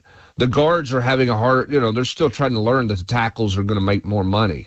Maybe a receiver is going to make more money than the running back's going to make. That part of the dynamic is already there. Now you throw in stuff where you don't know if a guy really wants to be there or if he does want to be there. All of that makes it harder and harder from a management standpoint. And those are some things that just continue to evolve in college athletics. I don't know where bottom's at, Ramon, in this. And I'm not trying to speak doom and gloom, because the game's great. Right. I mean, the popularity of the game's higher than it's ever been. But Danny White and others keep talking about how they want collective bargaining. You were a part of that with the NFL Players Association. If you're a college athlete, are you interested in having somebody limit how much money you can make? Would you be interested in collective bargaining as a college athlete, or you just want a free market where you can get whatever you can get with the way the system's going right now? Yeah, there's give and take in that, and that's sort of negotiation. And I think college football is – right now, the population of who you're trying to get under that umbrella is too big for them to even be discussing the CBA Hubs, to your point. Because, again, let's use UNLV versus let's go Alabama. Just the pay's going to be different. So how are you going to tell me, well, the guy at Alabama got $300,000 for a guard, but I'm only getting $150 here? No, the market says I'm supposed to get $300,000 too. That, to me, I guess is the difference. With the NFL, 32 teams, big old pot of money, we can distribute that a little bit easier. I don't think we ever get to it thinking about it now, Hubs. It's nearly impossible to put the toothpaste back in the tube. It's easy to squeeze it out, but it's hard to put it back in. And when players are now at the money levels they're making right now, somebody's going to come back in and try to put a limitation on how much money they're making. I don't know how you win that in court. I don't know how you get players to sit down, with any kind of legal representation, helping them going, yeah, this is good for us. This makes sense for us. It's crazy. It is. Absolutely crazy. Brent Hubbs of VolQuest at On 3 with us. Brent, you guys were all over the Derek Owings move for Tennessee very quickly after his Indiana team wins the national championship. How significant of a hire is this for Josh Heupel, and how can this offseason look a little bit different in the weight room under his leadership? Well, it needs to look a lot different. I mean, Tennessee's got to be mentally and physically tougher, mentally and physically stronger. That's just the reality. They've got to finish better. They've got to finish games better. They've got to finish seasons better. They've got to finish halves better, drives better on both sides of the ball. To do that, they need to be physically better, and they need to be mentally tougher. I think it can be significant. I think one of the challenges, and when you're paying somebody $1.2 million, I don't know that this is that much of a challenge. But, Ramon, when you were playing, you could go up to the office and see a coach, or on winter drills, mat drills, whatever you called them, you could look and see a coach might be peeking over the railing a little bit and looking what's going on. Now in February, coaches can be on the field. They can be working with guys, putting in installs, doing walkthroughs. You get to the summertime, coaches can get on the practice field, get their hands on guys. Now it's versus air, but they can do walkthroughs for installs. Well, I mean, Ramon, how many walkthroughs have you been a part of that turned into a run-through? That basically turned into a practice. You know what I'm saying? I mean, and so I think for the coaches, as they get more and more control year-round, they have to make sure they're stepping back and telling the strength coach, hey, it's your team. You're the dude. You go get this team ready to play. We'll minimize some of this stuff so that we don't have guys wore out in July with all the run-through stuff that they're doing, that I've got tender hamstrings and all these problems. But you're giving me my football team back in August in prime shape, stronger, mentally tougher, physically tougher, faster, all those things that you have to be. And I think that's something that head coaches have to be mindful of just letting your strength coach go do what he's designed to do. And that's the first, that's something Josh Heupel has to continue to, remind himself or check himself with, I think, as we get going into Derek Owens there. Now, Owens jumped right into the fray on Wednesday, man, and that thing was, for a team that had been out of workouts for 3 or 4 weeks, that's a team that, Wednesday was rough, Ramon. It was a bad day at the office. Love it. I saw you said there were throw-up bins around the field. Yes. Yeah, it was. As there should be. It was. I am here, and we are setting the tone out of the gate. And again, I think you had a bunch of guys too, which is normal. You come back off of 3 or 4 weeks off where you haven't done anything. Nobody's in the shape they need to be in.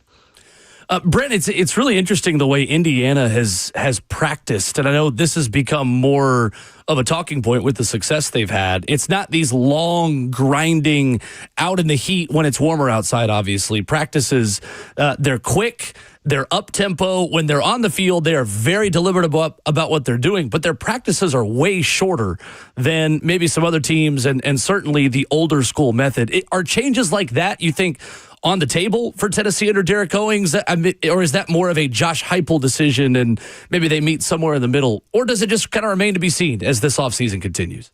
Well, I mean, I think it remains to be seen. And I also think it varies. Was Indiana able to do that last year because everybody was 25 or 26 years old? Right. I mean, when you're a veteran team, you practice different than when you're a young team. Because sometimes you need just a bunch of repetitive reps for young players to get themselves ready.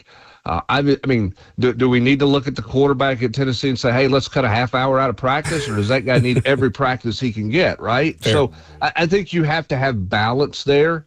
And I think that's something that, Josh Heupel and Derek Owens will be mindful of. I mean, he's got a lot of sports science to him, a lot of nutrition stuff to him. But remember this, and I think this is why this transition can be, smoother than maybe some others. Derek Owens only worked 1 year at UCF, but he was 1 year at UCF, and he worked extensively with wide receivers, running backs, and some with the defensive backs. Well, Josh Heupel's hands-on with his offense the whole time. So Owens knows what he's getting into and knows what a Josh Heupel practice looks like. He probably also knows where it needs to be tweaked and needs to be adjusted. And Josh Heupel knows that Derek Owens knows what he's trying to get out of practice, particularly with the offensive guys and how much running they do at receiver and things like that. So I think there can be more give and take there between those two because of the brief history that they have together.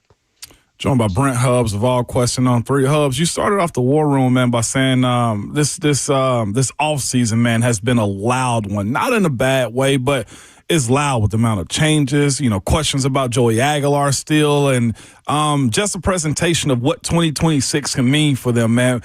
How do you kind of summarize what loud means for Heupel going into it? Is that expectations, or where are we at with him in this 2016? Well, I mean, I think from a Heupel expectation security standpoint, obviously they've made a huge investment on the defensive side of the ball and with the strength and conditioning department. I think it's pretty clear Josh Heupel recognized where things were and things had to improve and things had to get better. Right. You know, as I wrote earlier this week, I had someone tell me after the Vanderbilt loss, there's no way somebody's not getting fired. You don't have that happen to you in the second half and not lose, you know, and somebody's not going to lose their job. And so I think, you know, in the day and age that we live in, the expectations are always high. Are you meeting expectations, and what do you have to do to meet them? And Josh Heupel's made changes that he thinks will help them meet them. But there's going to be a lot of open questioning all off season long. It's going to be how quickly can people pick up Jim Knowles' defense? How much stronger can they get? How much more physical can they get? What's the impact of Derek Owens? The expectations for those two are very high, that their impacts are going to be very high. Then you have can you win with Joey? With George or Faison if Joey doesn't win? You know, what does that look like all summer long? And so there's going to be more open questioning of things around this program than we've seen, and that Josh Heupel's dealt with, or that Danny White's dealt with, or anybody else has dealt with. Because for those guys, it's been pretty easy, right? I mean, you won a bunch of games, and you're rolling right along, and now some people are going to be really questioning, you know, where they are and what they need to do and how much they can improve moving forward. And I say to that, well, welcome to the SEC and welcome to the University of Tennessee. That's how this works. That's kind of what I was thinking, you know, before we even get to a hot seat conversation, pressure of the job, like, Hubs, man, there's been so much change in the SEC as far as coaches, the NIL, the amount of money being spent, the poaching. Like, you look at a team like Texas A&M, you know, they spent a lot of money. You look at LSU, they spent a lot of money. And, like, at what point do you settle into the idea, no, this is our guy, we just got to work through this? Because I hate the hot seat conversation, because I think when you look at Coach Rick Barnes and the season that the Vols basketball team is having, like, I don't think Rick Barnes is a bad coach. I just think sometimes, man, it just isn't your year. I mean, we've got Miami that spent bukus of money to play or win the national championships, and they lost to a bunch of, you know, older three-star guys. Hubs, there's no rhyme or reason to this new era of football, and I just look at if you think you got a good coach, I'm not advocating for Heupel, but like a quick change might not be warranted is the way I look at it. Well, I mean, there's two things that are true there and what you're saying. I mean, one, I think Austin suggested this maybe on our message board or maybe even on your show. I mean, I've always called it new car syndrome. Everybody wants to lease a car, right? So what's everybody saying right now? Everybody's saying right now, find Kurt Cignetti. We want that model. Put that model together. That's the way to go. You got to be old. You can't be young. Everybody's got to be 25, 26 years old. Don't waste your time recruiting high school players. You know, and just go portal heavy every year, blah, blah, blah, blah, blah. And listen, I don't want to take anything away from what Kurt Cignetti did, because what they did at Indiana was unbelievable. Okay, they put a great roster together. They developed that roster. They put a roster together that fit them. But they also didn't fumble after the first half of the season opener. Mm-hmm. They also had 8 drops at the receiver position this season. Tennessee might have had 8 in one game. Mm-hmm. They also had like 104 missed tackles this year, and Tennessee averaged 12 a game this season. They stayed injury-free with the exception of one defensive lineman. To win it all, things have to roll your way. You have to have some good fortune. In 1998, when Tennessee won it all, things went their way. They had good fortune, you know, follow them. So, I mean, you have to have breaks to win it. I don't care who you are, what sports you're in. That's life. That's sport. So, I mean, I think that you have to be careful with that, but also understand and get where fans come from, and that they always want something new. If Joe got something down the street, if he's got a new car, then my car suddenly is not as nice of a car. Right? If Jimmy put new shutters on his house, my wife's probably asking for new shutters because they got pretty shutters. Okay? We always kind of want what the next person has if what we're having feels tired or feels old or worn out, because new looks really pretty. And I think sometimes ADs and fan bases get caught up in new, and you have to be careful with that. Rick Barnes is a Hall of Fame coach. Every time Tennessee loses, there's a mass amount of people that want him to retire because he lost a game. And that's just the world we live in. That doesn't make Vol Nation any different than anybody else. Somebody will be all over Kurt Cignetti next year if they win. I mean, if they lose, some Indiana fans not going to be happy because they suddenly lost a game. That's the world we live in. I mean, Georgia people are mad at Kirby Smart right now. Are you kidding me? Yeah. I mean, that's fandom. There's nothing wrong with it. I mean, people who are feeling that way, that doesn't make them bad people. It doesn't make them trolls. It doesn't make them sunshine pumpers. It makes them human, because the human nature of it is we like something new. We just normalized the buyout as if it's not, it's monopoly money, and we'll just go get another one, and Right. Lane Kiffin, of course, plays right into it. That's my stance on that. That's a good point. That's a good way to put it. Brent, on the basketball front, as they head to Alabama and start a really important stretch of games with Alabama, Georgia, and Auburn next weekend when they go back home, what do you think the focus has been for Rick Barnes and his team at practice this week after the collapse against Kentucky last weekend?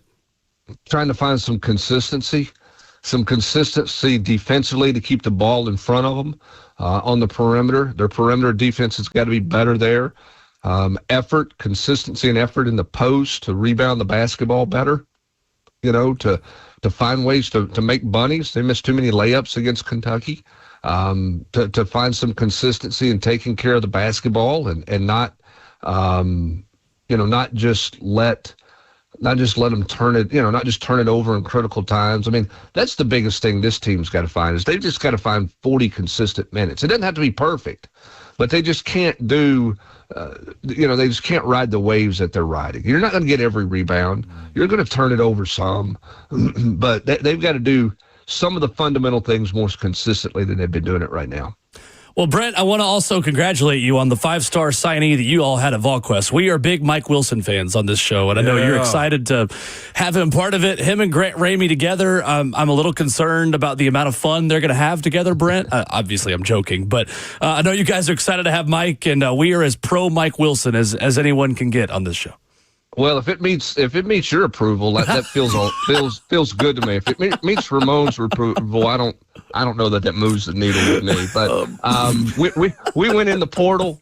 We went in the portal swinging big. We had a plan, and we were able to do it. No, and all joking. I mean, we want to tell stories, good, bad, indifferent. We want good storytelling, and I have long been jealous of Mike's ability to tell stories. Yeah. There's some people who walk in a room and there's an interview room in there. You're talking to the same subjects.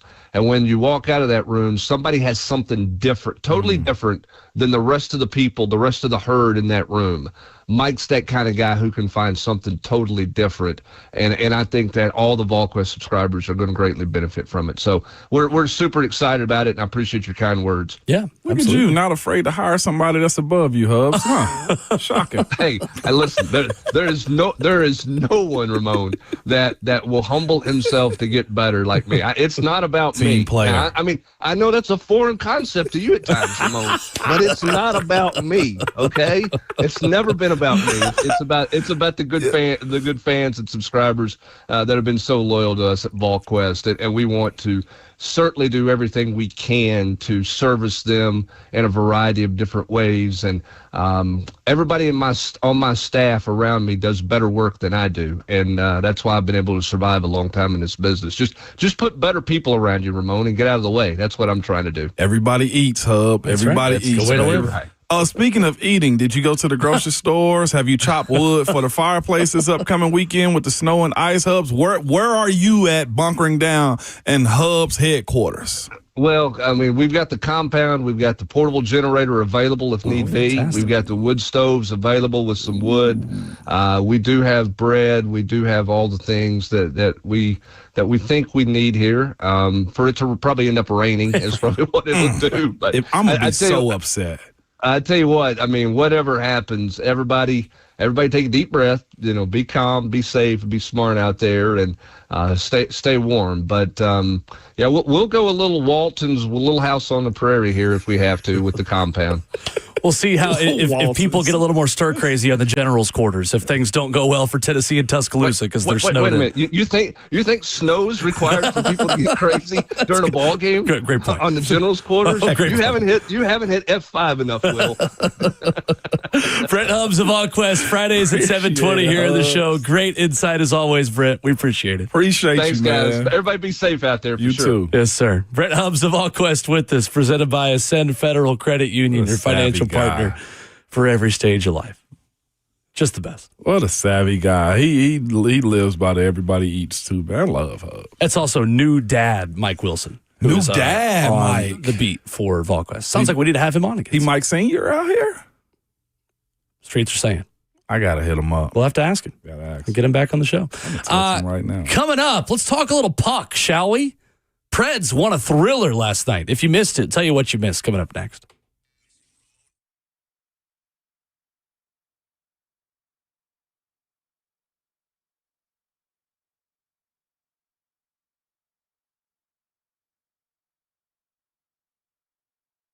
It's Ramon Foster for Hiller Plumbing, Heating, Cooling, and Electric. I'm telling y'all right now, man, be ready to have them on call when it comes down to this winter storm that we're having this weekend, man. Whether it's your HVAC, plumbing issue, or electrical, they can handle all those things for you because they're actually going to solve your problems quickly, man. And the price you told is the price that you would actually pay. There are no hidden fees or surprises when you get your bill at all. Hiller's been in business for over 35 years and are family-owned and operated as well.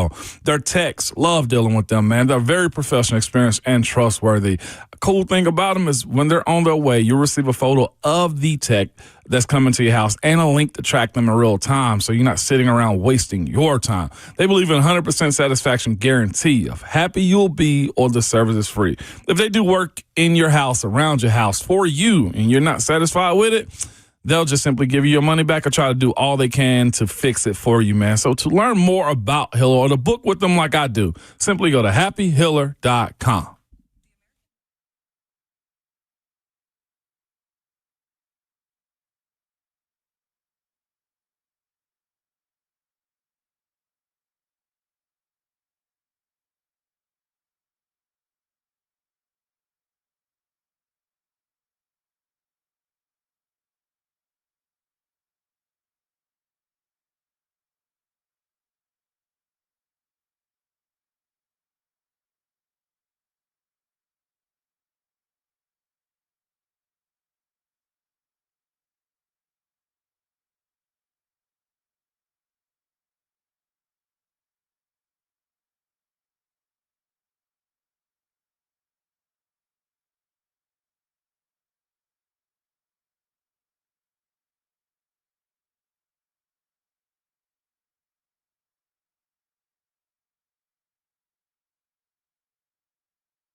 Ramona Will, 104.5 The Zone, wrapping up hour number 2, 615-737-1045.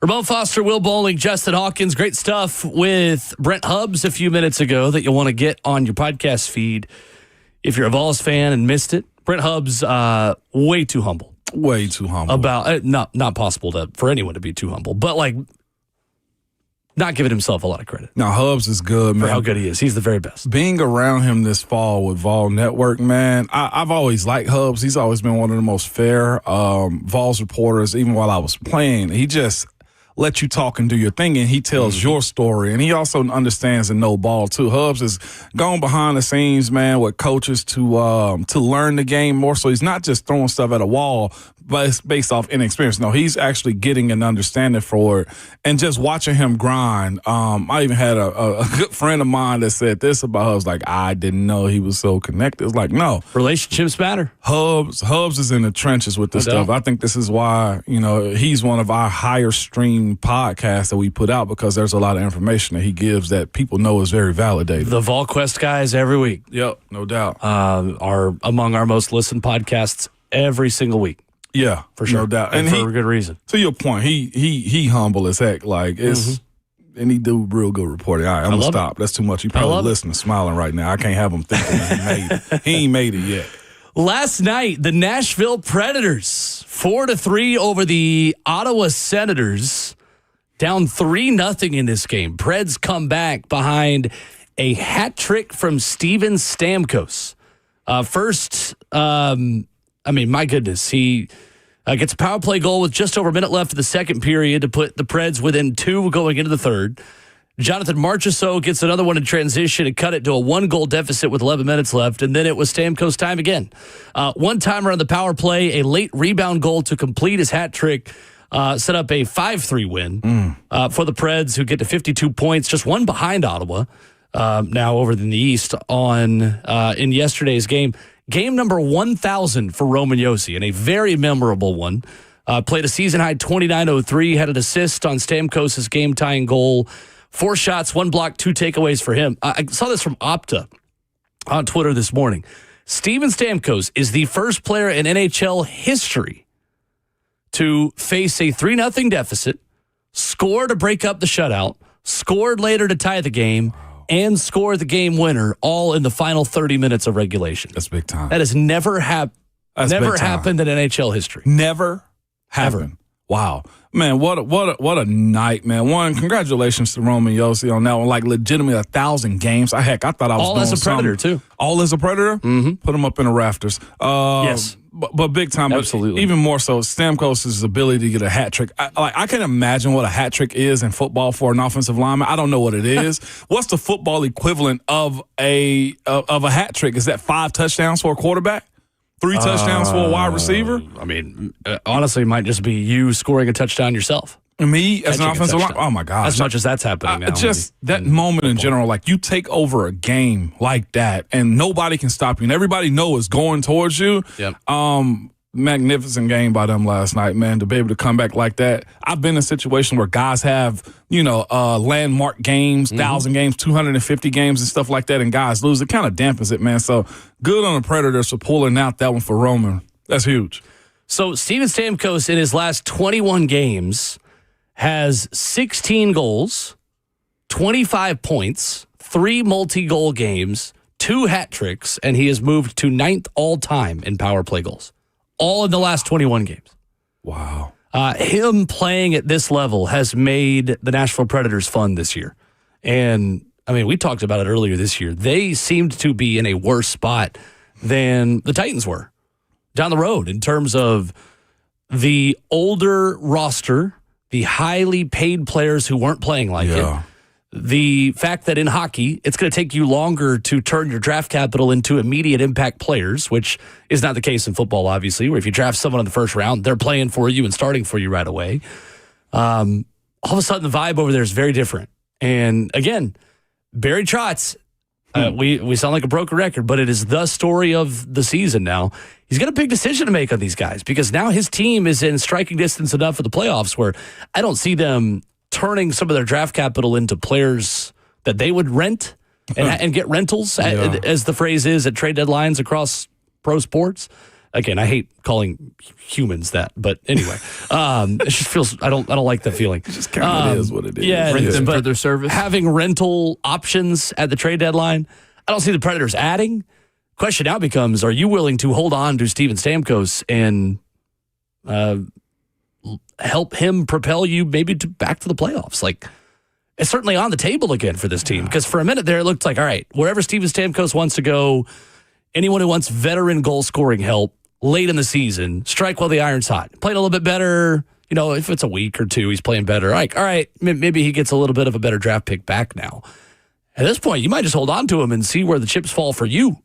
as the stretch run gets closer. So it's going to be really interesting to see exactly how Barry Trotz navigates this and decides to kind of go for it this year or to take advantage of his veterans playing better and getting some draft capital back. That sounds like a good problem to have. It's the way I view this one, Will.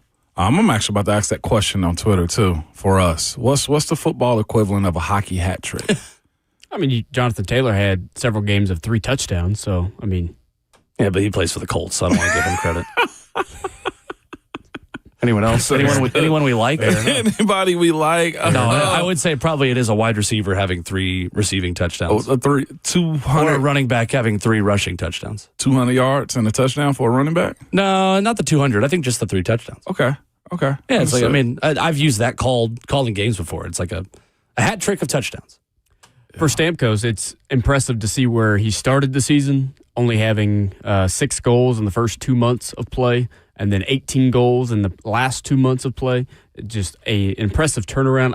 If I was Trotz and Brunette, and I would be pushing to keep this team the way it is, because while you can get some draft capital, it's important to keep this young team both with a veteran presence and the rookies and the younger guys in there to keep that formidable team together. That's right.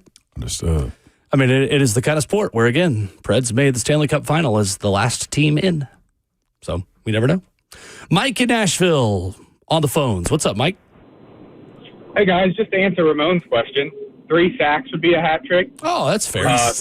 3 interceptions by Josh Allen would be a hat trick. Yep. 3 fumbles by Ramondre Stevenson. Those would all be hat tricks. Sounds very personal. But nonetheless, I've got tickets to the Predators game Saturday at 2:30. If it snows, I mean, there's probably no chance we're going to make it. Have the Predators ever rescheduled due to weather?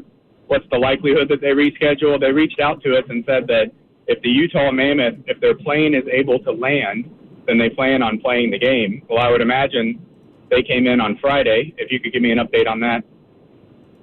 Yeah, that's a good question. Thank you, Mike. Yeah, that's a great question. I don't know. I don't have the answer to that. I feel like the game will be played regardless. If you're in or around downtown, they'll probably have it. I just never seen NFL teams stop for travel. Like, heck, I played in the Super Bowl, Mike. NFL's different, though. And Dallas is what I'm saying. And there was ice all over the roads, people swerving and in ditches. We still went to the doggone stadium into practice. So I don't think they'll let anybody stop their show. I don't know. I think it could. You think? Yeah, I think it could. I'd be shocked if it does. NFL's different. Yeah. NFL's got less of a time frame to make up games. NHL has, you can come back fair. on a Wednesday. That's fair. Right. Matthew's in Franklin up next. What's up, Matthew? Morning, Matthew. How we doing? Hey, good morning, my people. God bless you. Same to you. I have to tell you about a secret weapon the Predators have. No one knows about. My grandson's School of Rock band has played there 3 times this season, and every time they've played, it's been a come-from-behind victory. Oh. They just need to get my grandson playing, particularly if we get to the Stanley Cup, or if we do that well, bring him in, and he can be their Irish little Lucky Charm. What's his name? You said grandson. We got to give him a shout-out. His name is Matthew Hinchy, and he's the lead singer and lead guitarist for the house band at School of Rock in Nashville. Hey, shout out to Matthew, man. I like Absolutely. it. Thank you, Matthew. Appreciate the call. You can't just say grandson. Have a blessed day. Favorite grandson. You too. I like it. Yeah, absolutely. Let's get him to the game. Get him to the game ASAP. Make a Venmo. Get him tickets. Well, they got free tickets anyway. They got an allotment somewhere. Terrence is in the borough. What's up, Terrence? Morning, Terrence. Good morning, fellas. Hey, y'all were speaking about the football hat trick. I think a good standard for that would be a passing, a rushing, and receiving touchdown all in the same game. Oh. Got to keep it special. Yeah, okay. I'm with you on that. That's why I was wondering, like it's got to be a number that's over and beyond. A passing, receiving, and which one was it? Rushing? Yeah. Yeah, absolutely. Didn't Josh Dobbs do that against Florida in a loss? He did. Oh, well, yes. Yeah. 2015, that was the, what was it, 3rd and 20, or 4th and 26? Yeah. Antonio Callaway. He's getting beat up. My freshman year. Aaron Medley missed a kick at the buzzer.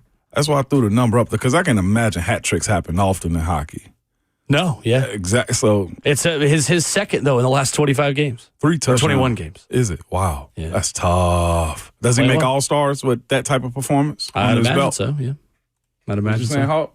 I wouldn't say anything, but I will say this. Back in November of 2022, the Predators did have to reschedule a couple games due to their water main break and some severe flooding. So that's the last time the Predators at Bridgestone Arena have had to postpone. See, when you got that type of information, Hawk, just come on, man. The machine. I was waiting till you were done, but then we're up against the break, and I was just going to wait. But since you pointed me out, I'll say it. The machine that you played for in the NFL is a lot different than other sports leagues that don't have the same logistical strength. It sounds evil. That NFL teams have. And plus, just the challenge of rescheduling. To the point. That's facts. That's facts. Coming up, headlines to kick off your Friday morning. The Titans made the Robert Saleh hire official, a statement that stood out from what the new Titans head coach said to Jim Wyatt. Plus, the latest on the Buffalo Bills search for a new head coach and why you should care as a Titans fan. Coming up next.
8:02, good morning, live from the Circus Sports at the Mint Kentucky Down Studio. I'm Justin Hawkins. The Titans officially announced yesterday the hiring of Robert Saleh as the franchise's next head coach. In a statement, Saleh said that this was the most desirable location, and Saleh's introductory press conference will take place next Wednesday at 2 o'clock. Titans coaching news, special teams coordinator John Bones Fossil, tight ends coach Luke Stocker, running backs coach Randy Jordan, and cornerbacks coach Tony Oden all are being retained on Saleh's staff. Meanwhile, offensive coordinator Nick Holtz and defensive coordinator Denard Wilson will not be retained. In other NFL news, the fifth head coaching in the NFL has been filled. The Ravens hired Chargers defensive coordinator Jesse Minter as the franchise's fourth head coach. The 5 head coaches remain with vacancies. The Bills, Browns, Cardinals, Steelers, and Raiders all searching for their next head coach. And to the ice with the Nashville Predators last night, get back in the win column after an impressive 5-3 comeback win over the Ottawa Senators. After being down 3-0 in the second period, the Preds rode 5 unanswered goals to close out the game, 4 of which came in the third period, and Steven Stamkos with a hat trick, his second of the year. Preds captain Roman Josi played in his 1,000th game and tallied an assist on Stamkos' game-tying goal. For all your foundation repair and waterproofing needs, you got to go to USSTN.com. Breaking news at once on your home for the Titans and Vols. This is 104.5 The Zone.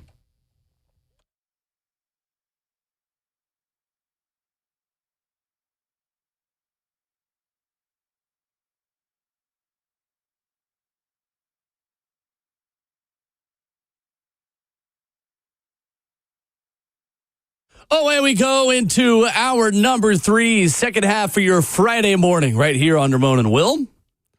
Thankful you decided to stop on by. Maybe you're time traveling and you're listening to us later Friday afternoon or Saturday morning, wherever you download podcasts. If you haven't subscribed yet, it would help us out a lot. It doesn't really hurt you at all. You're not going to get emails. We're not going to show up on your door. Well, you're just going to get more Ramon and Will. All the interviews, all the conversations, all of the foolishness, all of my terrible jokes. And you want that. Absolutely need that. You absolutely need that. And like liking and subscribing to us, like might burn a quarter of a calorie. Like go ahead and start the weekend off right. You know Clicking a button burns a calorie. How about that? And you know what? After you click the button, you'll smile. So that's like a full calorie at that point. I'm a doctor. Don't ask me how I know these things. Dr. Foster is in this morning, as is Justin Hawkins, myself, Will Bowling, at Ramon Foster, at Will_Bowling, where you get us on Twitter. Mm-hmm. I don't know Justin's Twitter off the top of my head. What is your Twitter handle? JHawkins_20. JHawkins_20. Go follow Justin. Hawkins_. There's a thing people used to do on Twitter called Friday Follow. Yeah, we did that once or twice. Yeah, there you go. We did. At Ramon and Will.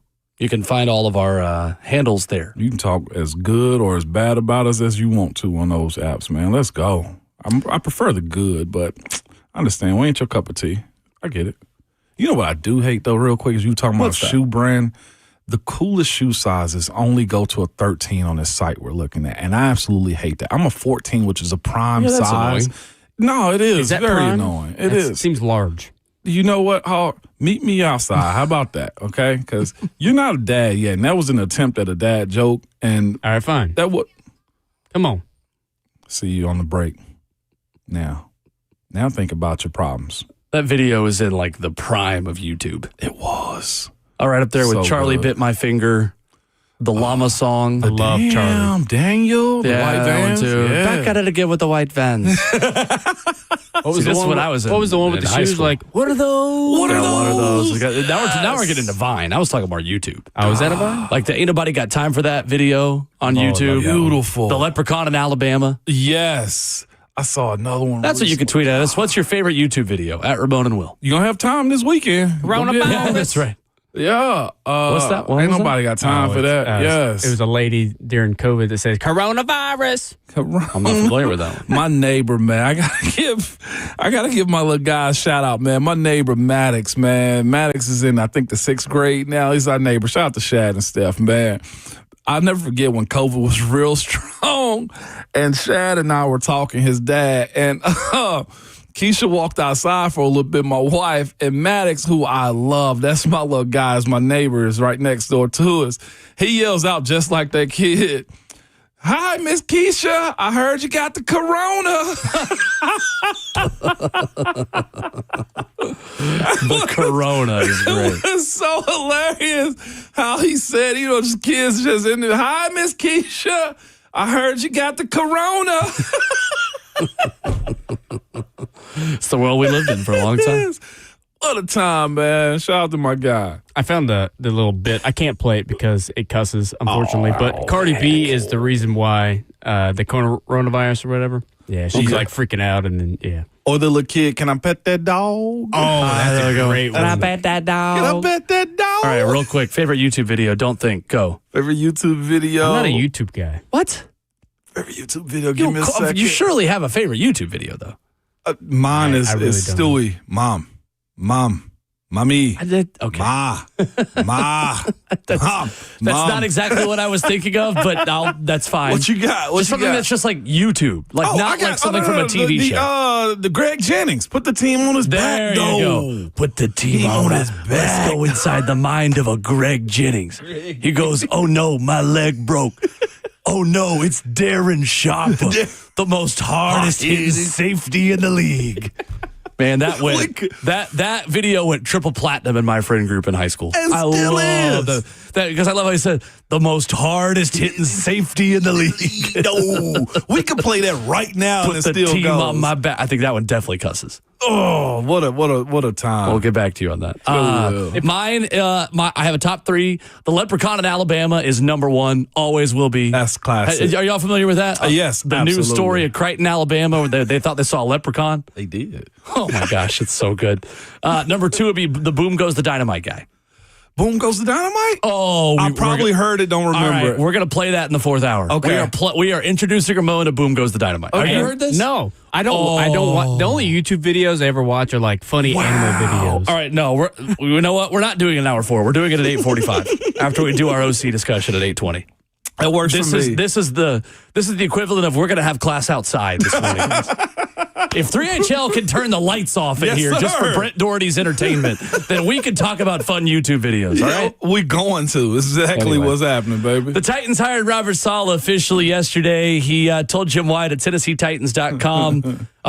Jim Wyatt wrote at TennesseeTitans.com, said he was freed up to do the interview in Nashville after the 49ers lost to the Seahawks Saturday night, and he pushed for it.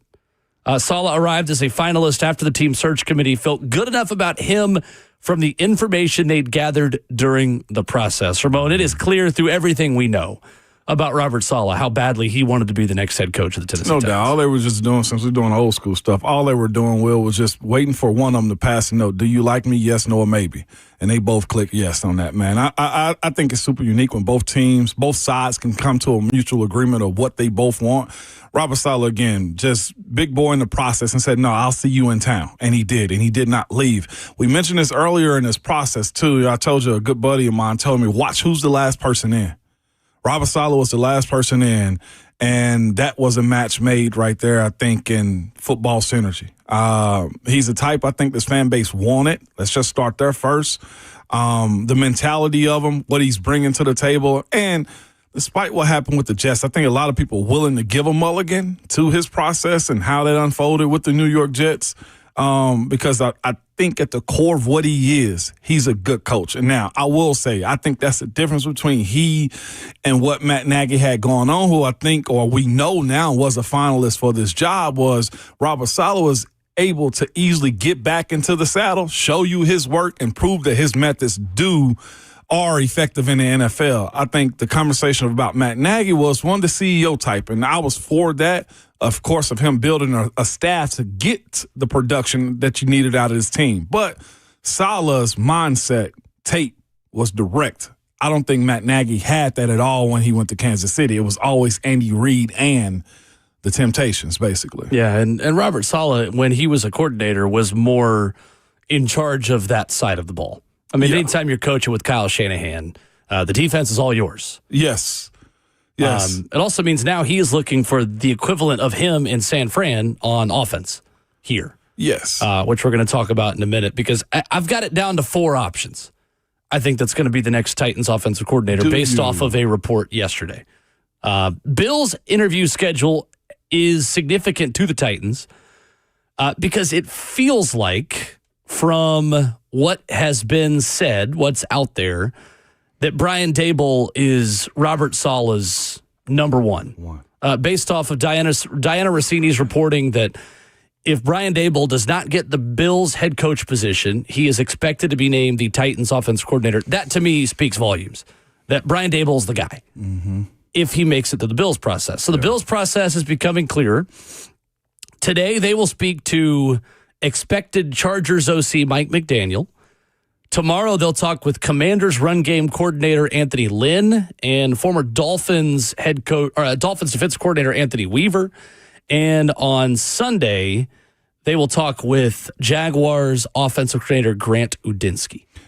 Are the with this process with Brian Daboll being the number one? Well, his interview ended yesterday as well. He's not the last one in the building. I'll just throw that out there. If we're watching the method in which this happens, I wonder does Brian Daboll gets the same treatment that Brian Flores did with Minnesota. He agrees to become the OC if he doesn't get that job, so that this process of him making calls and setting up the staff can already just jumpstart itself. Hey, again, this is a situation. Hey, the Tennessee Titans, I like y'all. Brian Daboll, we like you. Can we at least come to a verbal agreement that you will be the OC if you don't get that Buffalo Bills job, just to, kind of jumpstart this process. The Senior Bowl's going on right now. Not that it matters because that's a scouts type of situation, though, too. And Mike Bergonzi's already got that settled. But I'm of the mindset that if Brian Flores can do it, why not try to attempt to do it with Brian Daboll, too, if this is his other destination? 615-737-1045. What you got, Justin? Well, two things. One, Daboll is not the last in the room because they still have to meet the Rooney Rule. So he can't be the last one unless they decided they wanted to wait till Saturday to interview. No, they got Mike McDaniel today, and then they have Anthony Weaver and Anthony Lynn. Yeah. Gotcha. The other thing, I have probably one of the best YouTube videos. Okay. Ready? Oh, that's a great one.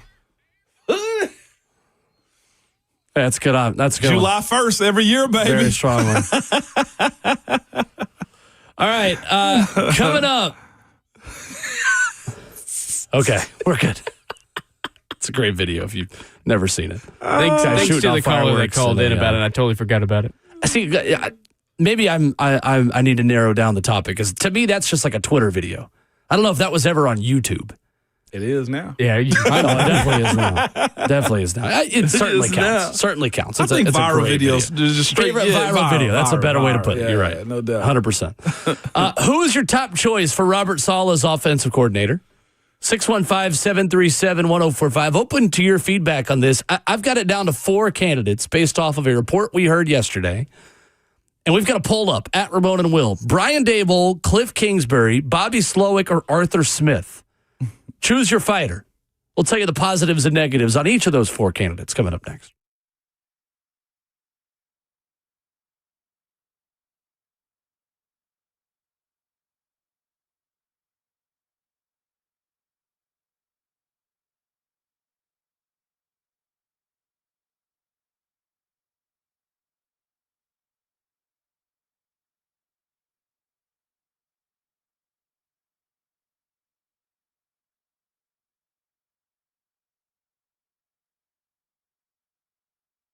It's Ramon Foster from Medical House Calls. That is the website, medicalhousecalls.com. They're available to you 7 days a week, man, from 7 a.m. to 8 p.m. Listen to me. Here's what they will do for you. They will come to your house to service you if you have an illness, any kind of sickness, injury, whatever the case may be. I know the flu is going around right now for you flu holders that are camped out in your home, man. Listen to me.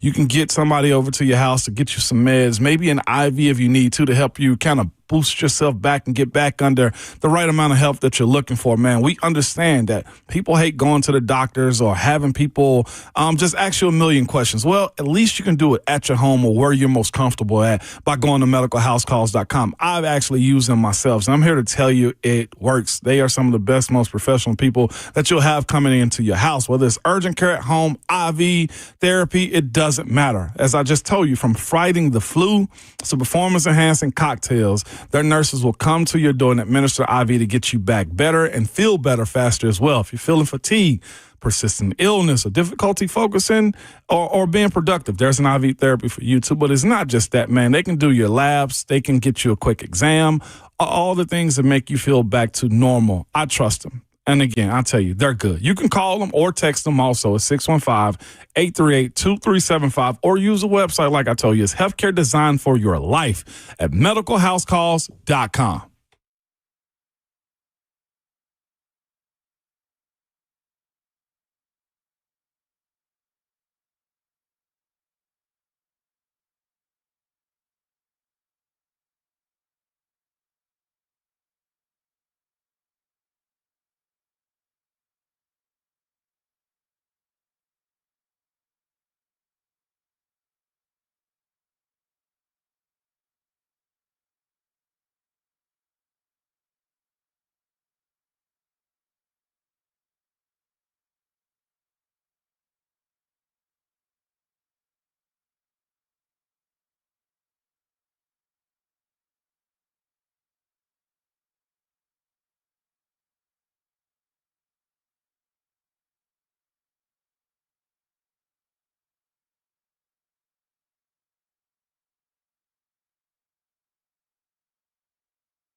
What am I listening to, Justin?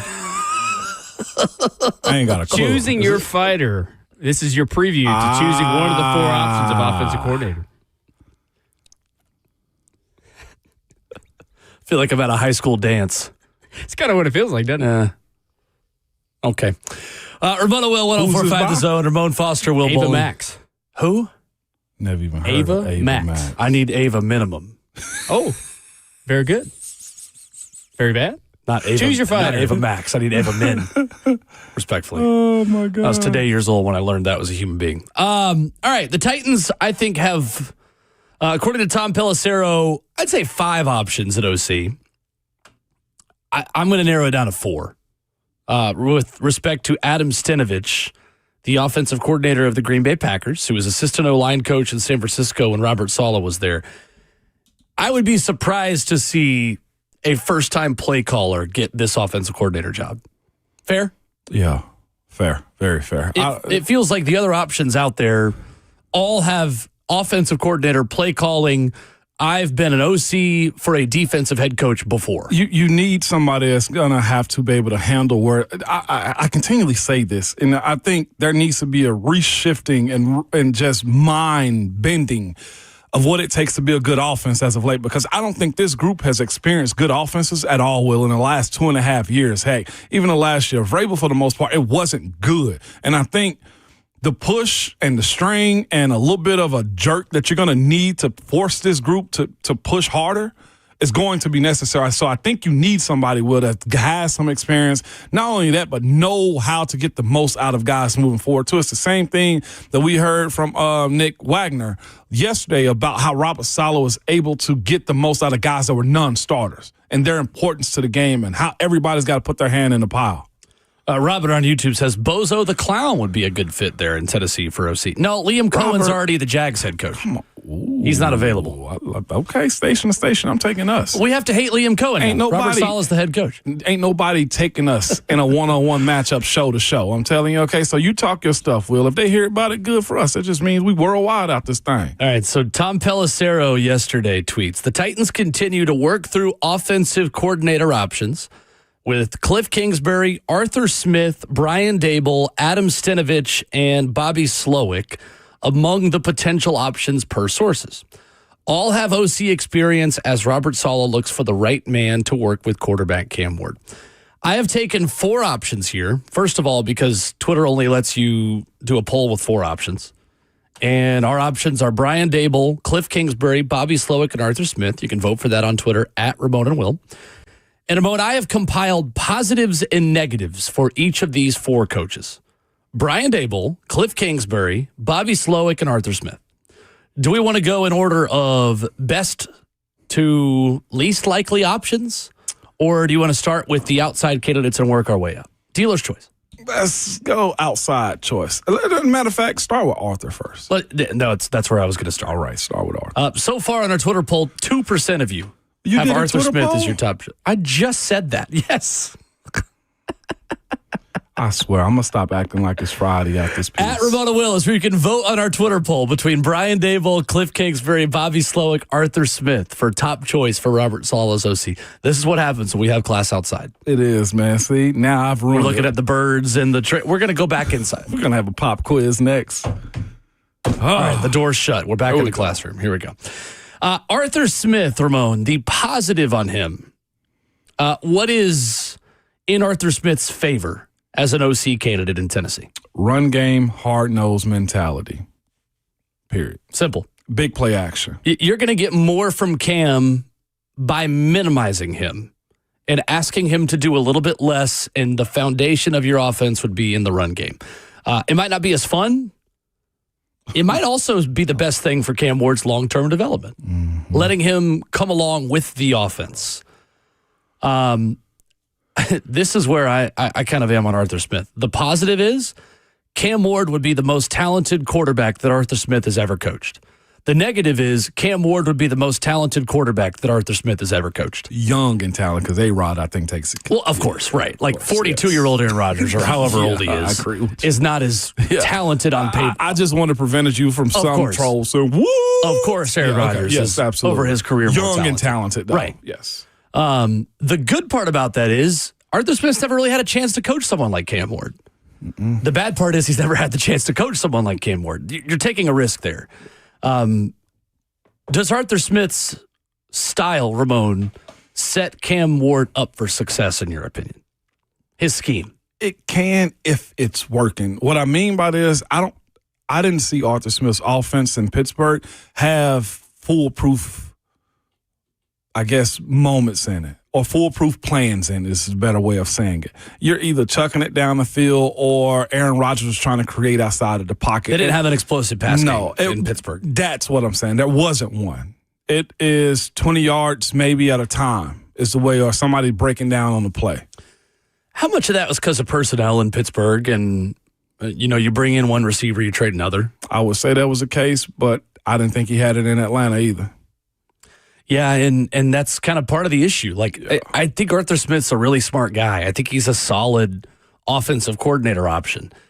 I just don't know how much of his lack of quarterback development is on him without being there. And yes, Desmond Ridder was given to him. He also, I think, kind of signed up for Desmond Ridder. He thought he could get more out of Desmond Ridder than he got. I agree. Now, does that mean you don't get a chance ever again? Of course not. But compared to the other options that I think do want this job, because clearly Brian Daboll does, I'm not sure he's a better option than the other three guys we're about to talk about. I don't think so. Arthur's fourth to me on that one. Bobby Slowick was an offensive coordinator in Houston. He got the best season out of C.J. Stroud that anybody has. Spent 2 years as Texans OC. C.J. Stroud led the NFL in passing yards per game as a rookie under Bobby Slowick's watch, 273.9 yards per game, leading him to the NFL's Offensive Rookie of the Year award. What is the biggest positive for you on Bobby Slowick? His ability to get that much out of C.J. Stroud. I think efficiently he was able to run an offense that fit his style for such a young quarterback at the time. I thought that was super unique in how C.J. had the ability to roll out, set up. He had open field concepts for him that was C.J. just pitching and throwing at that point. I thought that was good, real good. What's the drawback of Bobby Slowick? What's the negative? Hearing the communication side of it, I question whether it was Bobby Slowick and C.J. Stroud hitting button heads, lack of communication skills by either one of them, or is it just C.J. gained too much power and wanted a different style? I don't know which one that is, but the fact that that conversation came up and that bothered, it's concerning. I think it's the biggest thing I have too, and he ain't been behind the table calling in a year or 2 years now, right? No, it's just been a year. I originally had that wrong in our Google Doc that we have. So he was the pass game coordinator, or he was a senior offensive assistant is what he was. Senior pass game coordinator for the Dolphins this past year under Mike McDaniel. He's only been an OC for 2 years. I know that's better than obviously nothing and better than having no play calling experience. I do think he just doesn't have quite as much experience compared to the top two names on this board that we're about to get to in a minute, who I think are plan A and B in whatever order you want it to be. But more on Bobby Slowick. He spent 3 seasons in Washington under Mike Shanahan as a defensive assistant. That is the thing I do think is interesting, is that he was a defensive quality control coach in San Francisco in 2017 when Robert Saleh was initially made defensive coordinator. So not only has Robert Saleh worked with Bobby Slowick, Ramon, they coached the same side of the ball. He was a defensive coach under Robert Saleh in 2017 in San Francisco, which tells me that if anybody out there knows what Bobby Slowick's value is as a coach, it's Robert Saleh. No doubt. He will have a very unique perspective because they work together, not just on opposite sides of the ball on different floors of the offices and meeting rooms. It makes sense, too, to go to the defensive side first. Bobby Slowick was a college wide receiver, flipped to the offensive side of the ball in 2019, where he was an offensive assistant in San Fran for 4 seasons, including pass game specialist in 21 and 22. I think the other just minor thing on Slowick is much more of a passing game coach. They did not run the ball great in Houston under his leadership, 29th in yards per attempt in 2023, 15th in 2024. They were certainly better. I think you could chalk some of that up to the fact that Houston's not had great offensive lines as of late either. Yeah, but I'm also trying to find it real quick, too. The reason they didn't run, that's one thing I will say. If you look at the pluses and minuses of Josh Allen's passing going up, the rush went down. And that 2023 season, the Houston Texans threw for 4,100 yards and 27 touchdowns that year, too. Yeah, I'm 100% right. Context matters. It's okay if you're not running it all that well when you can throw against anybody. But isn't that the reason why they got put out, too, is they shut that passing game down with CJ when it comes to playoff ball. Yeah. Yep. So you got to have balance. Between those two candidates, who would you prefer? Arthur Smith or Bobby Slowick? Give me Bobby. I love tight ends. I just don't want them to be the focal point every single week. Meaning under Arthur Smith. Yeah. I agree. I think I'd lean Slowick. I think his system is a little bit of a better fit for Cam, and I do really like the development he had of a player with supreme talent like C.J. Stroud. What I will say, I give Arthur Smith credit is his ability to work with those many different types of quarterbacks, though. His praise that he got coming out of the Pittsburgh Steelers building, though, was immense. Arthur Smith is beloved up there when it come down to what the players thought of him. Interesting. Then there is Cliff Kingsbury, Case Keenum's college offensive coordinator, Johnny Manziel's college offensive coordinator, Patrick Mahomes' college head coach, Kyler Murray's NFL head coach, and Jaden Daniels, NFL offensive coordinator. What is the biggest positive for you, Ramon, on Cliff Kingsbury? I think he's going to have balance of running the football first with the ability to sprinkle in some passing. I think that's huge for him. And I think he also, this time around, has poise. You got to think this man was in Thailand and decided to come back and coach and was very successful at it, too, in Washington. He understands the young quarterbacks, in my personal opinion, and I think his offense has so many different layers to it. I saw somebody mention he got fired in Washington. There's a lot of front office. Kind of.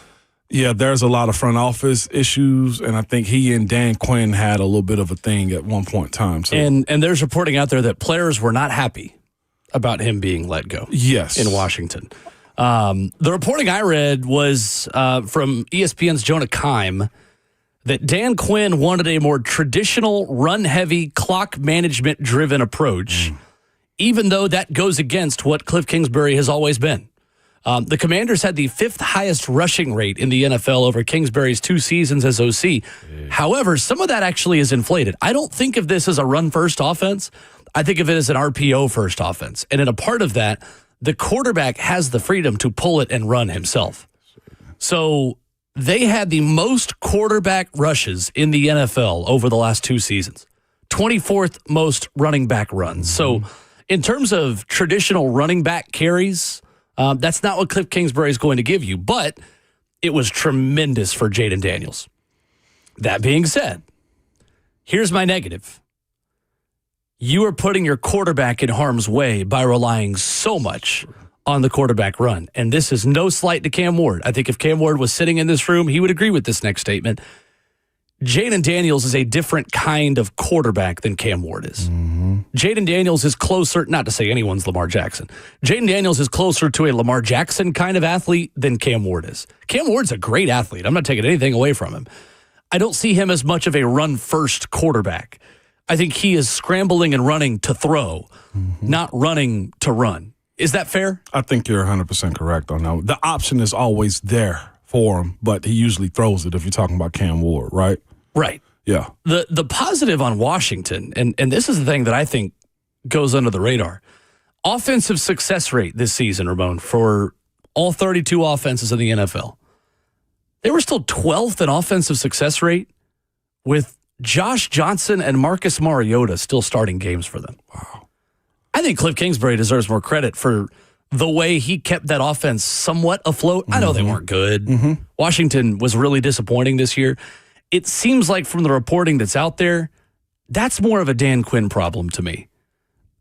It seems that way, but that's also the mindset of a defensive head coach, though, too, right? It is. He wants more control and so methods when you go about it. I was honestly looking up the rushing yards for Arizona as he was a play caller out there, too, and I was trying to figure out where these teams are. So they had Kenyon Drake. The first year there, he had over like 600 yards.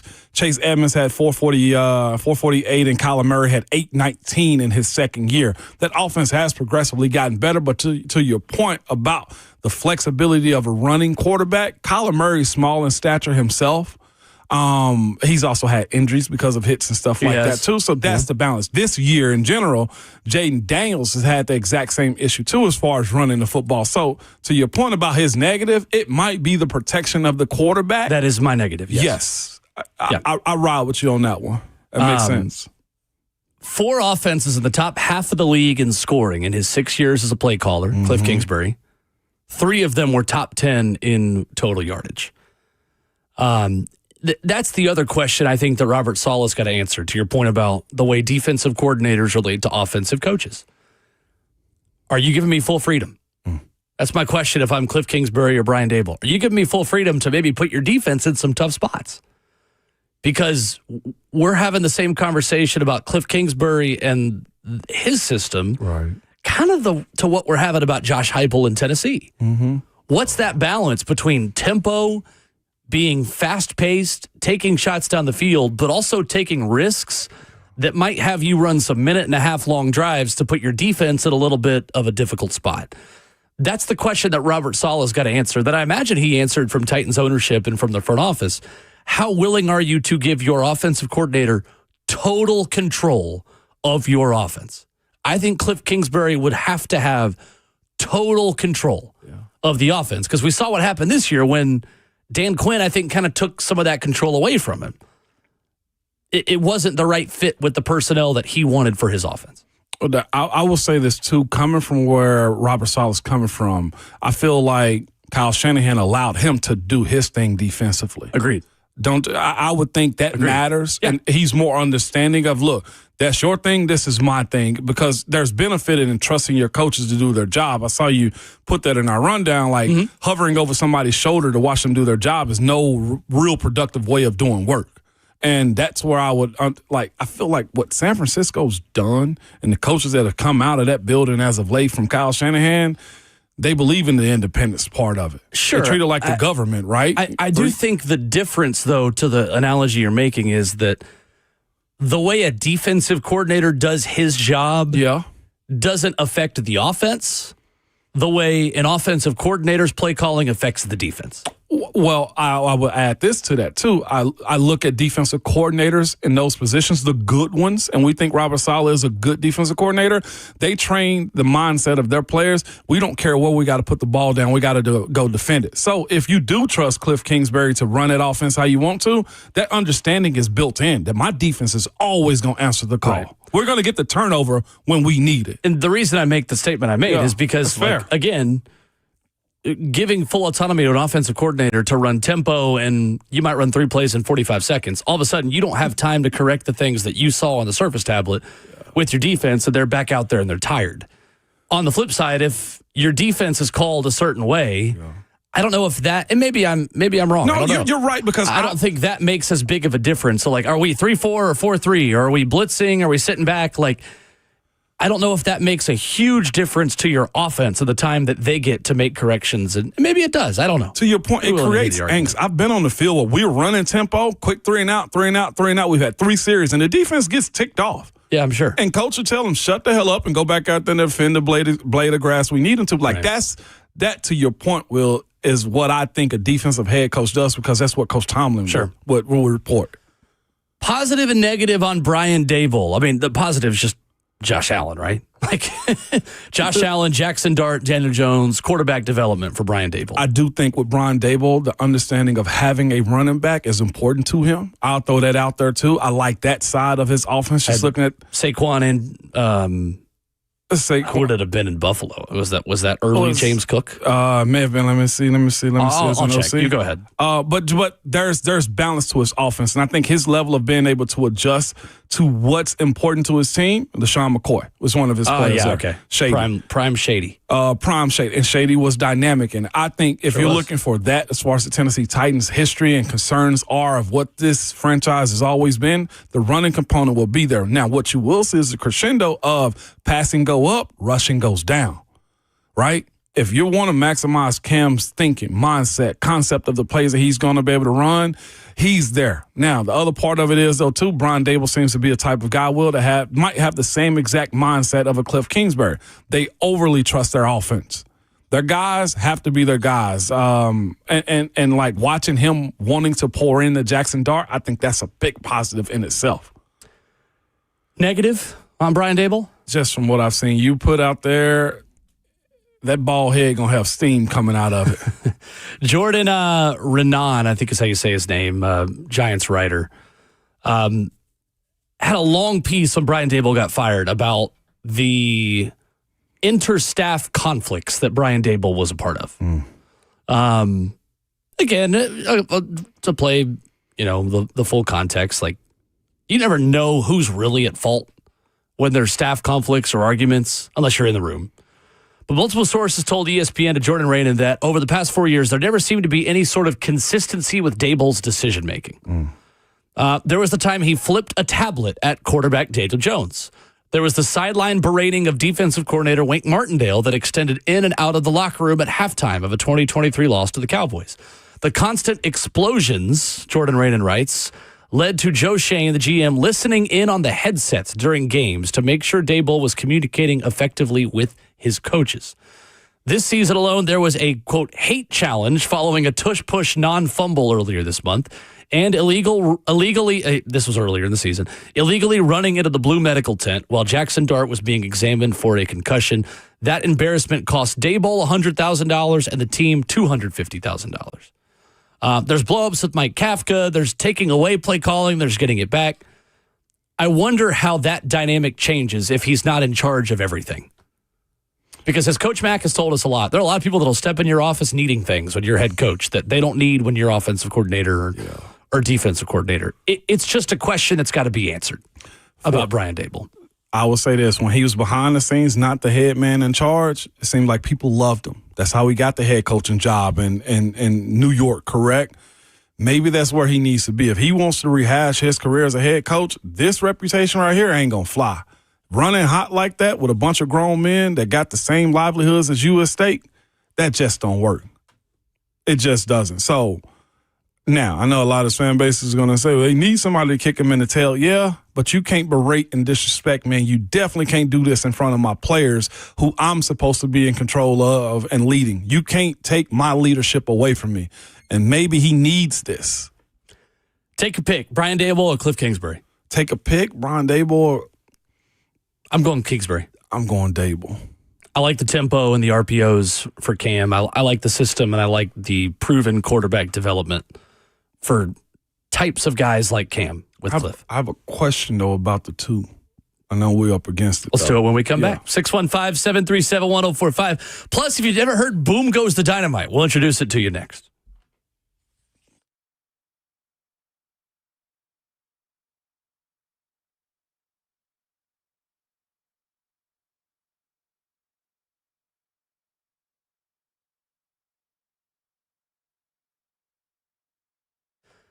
Over the holidays, you may have spent a lot more time in crowded rooms with family, and you might have been told that you can't hear as well as you used to.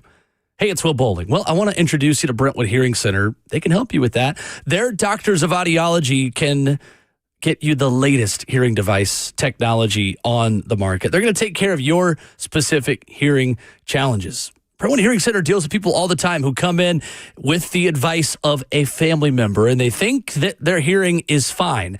And then when they demo some of this technology, they find out what sounds they've been missing. That is the beauty of Brentwood Hearing Center. They're going to get you off the sidelines and back of the game, and you'll have no clue how much you've really been missing until you try it out. 615-377-0420. This technology connects directly to your smartphone, to your TV. It's like walking around with surround sound all the time. Give Brentwood Hearing Center a call, 615-377-0420. They will address your hearing challenges, get you off the sideline and back in the game. You can check them out online at BrentwoodHearingCenter.com. That's Brentwood Hearing Center. Better hearing, better life.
We're by the wheel of 104.5 The Zone, wrapping up hour number 3. Some Titans coaching news at the top of the hour for you on someone scheduled to interview with the Titans on the defensive side of the ball. We'll do that coming up in 10 minutes. Your phone calls at 615-737-1045. Ramon, before the break, you said you had a question about Brian Daboll and Cliff Kingsbury. What is it? I do. It pertains to Cam Ward. Like, the best years that these guys have had have been with quarterbacks that are more mobile. Jaden Daniels set the world on fire with his mobility with Cliff Kingsbury. You look at the Buffalo Bills' time under Brian Daboll as the offensive coordinator, Josh Allen was second in rushing. We want Cam to be more mobile here, watching him, in the pocket, not just patting the ball and waiting for somebody to get open. Josh Allen and Jaden Daniels don't do those things. I do wonder, and if we're going to be realistic and peel back all the layers, how much will they ask of Cam to be in those positions? Will Cam become more of a runner? Does he want to become more of a runner? Or can they fix their offenses that allows him to always have an option open? Because look at the records of those dudes. Josh Allen was high in rushing. And, we know what Jaden Daniels did in that year 1 before he got hurt a lot this year. Yeah, and I think Kyler Murray, too, with Cliff. And I think Kyler, although their height and stature couldn't be more different, and I think mentality-wise, very different humans, Kyler Murray's probably a better comparison for Cam Ward's skill set than Josh Allen or Jaden Daniels, who I think are more runners. How much are we expecting Cam to run would be more, but not as much as Josh Allen or Jaden Daniels. Understood. I don't think you're doing as much QB design run stuff. Yeah. I do think that staff, though, I know that staff, because they talked about it a lot, they wanted Cam to run more because they didn't feel like he was using his feet enough when things were about to break down. He didn't have any options. Right. Plus, I know this is kind of a general thought that's out there. If you're going to run out of the shotgun so much and you don't have a QB run mixed in every now and then, you're wasting your opportunity to keep the defense honest and keep that weak side defensive end from always crashing down, and you're then playing 11 on 11 in the run game, not 10 versus 11. You know what you need, and it's exactly where Robert Saleh comes from. You need a Brock Purdy level of movement. Perfect. There it is. Perfect. I think Brock Purdy might have some of the best pocket movement in the NFL. Yeah. In the way that he uses space to create windows and make accurate throws on the run. 100%. Yeah, that's it. On Twitter, at Ramon and Will, who is your top choice for Robert Saleh's OC? Our options are Brian Daboll, Cliff Kingsbury, Bobby Slowick, or Arthur Smith. 56% of you say Daboll, who I'd be great with. I think Daboll and Kingsbury are excellent options. Absolutely. I think Bobby Slowick is a good option. I think Arthur Smith's a fine option. Any of those four I think are fine. Kingsbury, 24% of you voted for him. 14% of you voting for Arthur Smith, which surprises me. And only 6% want Bobby Slowick. I think Arthur Smith as a head coach brought that nostalgia back for some of this fan base. I don't think it's a real option, to be quite honest with you. Okay. All right, this is I'm hating on Arthur Smith at this point. No, I mean, well, when you compare him to Brian Daboll and Cliff Kingsbury, though, I do think there are different levels to the candidates the Titans have. My stance is super strong on what I saw this year. Sure. Yeah. Sure. All right. This is my favorite YouTube video of all time. So this is Boom Goes the Dynamite. This was the equivalent of a fifth-string quarterback being put in. This guy anchoring the sports package of a newscast, 20 years ago? Yeah. Probably 25 years ago at this point. And this was, I believe, a producer who had never anchored before being thrown in because a bunch of people were sick or couldn't make it for whatever reason. And so this is Boom Goes the Dynamite on a very uncomfy sports package in local news. The Nets won the last Sunday's matchup 94-85, which left the Pacers one game behind the Chicago in the 7th series spot. Let's check out the highlights.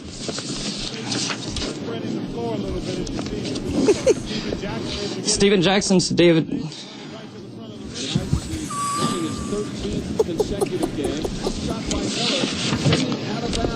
Nothing. Reggie Miller's looking good. He shoots a three, and it's good. What? Later, he gets the rebound, passes it to the man, shoots it, and boom goes the dynamite. What the heck? The final scores ended up with the Pacers 63 to the Nets 61. What? The Associated Press of the All-American first team in college baseball was announced today at Utah's 7-foot sophomore center Andrew Bogut was the leading vote receiving 61st place votes. Bogut, who is an Australian native, received very little attention in the preseason, but averaged 20 points and 12 rebounds a game for Utah. The 4 other players joining Bogut on the AP team are senior forward Wayne Summers and Kansas, and Hacken Warwick of Syracuse. Junior guard J.J. Redick of Duke. That's so bad. It was Wayne Simeon, not Summers. And then it was Hakeem Warwick. It does translate better if you're actually watching it. There's one point where he's trying to do highlights and it's like the wrong clip. He wasn't ready for it. And he just goes, oh no. That monitor moves fast while anchoring, too. Yeah. So Brian Collins is the guy's name. On March 22nd, 2005, volunteered to anchor the sportscast on the university television station after the regular anchor canceled. He had never hosted a TV broadcast, figured it wouldn't be that hard to read, and quickly became famous. So he's done a ton of interviews about this. I think he can laugh about it now. Like I don't want to be like. I was going to say, is he back in it now? Does he still do this? No, he does not. But I just love and boom goes the dynamite. Boom goes. He had that one there. He thought he was Stuart Scott right there. Yeah, he thought it was Stuart Scott. He was a reporter. Okay, he worked as a reporter eventually in TV news in Texas, Ohio, and Minnesota. Is he still doing this? I don't know. There's a video that says, "What happened to the boom goes the dynamite guy?" I might watch it. About 9 minutes I'm reading long. an awful announcing clip right now talking about how, he's been on The Late Show with David Letterman. Wow. He's been on a ton of stuff. Scott Van Pelt uses it a lot.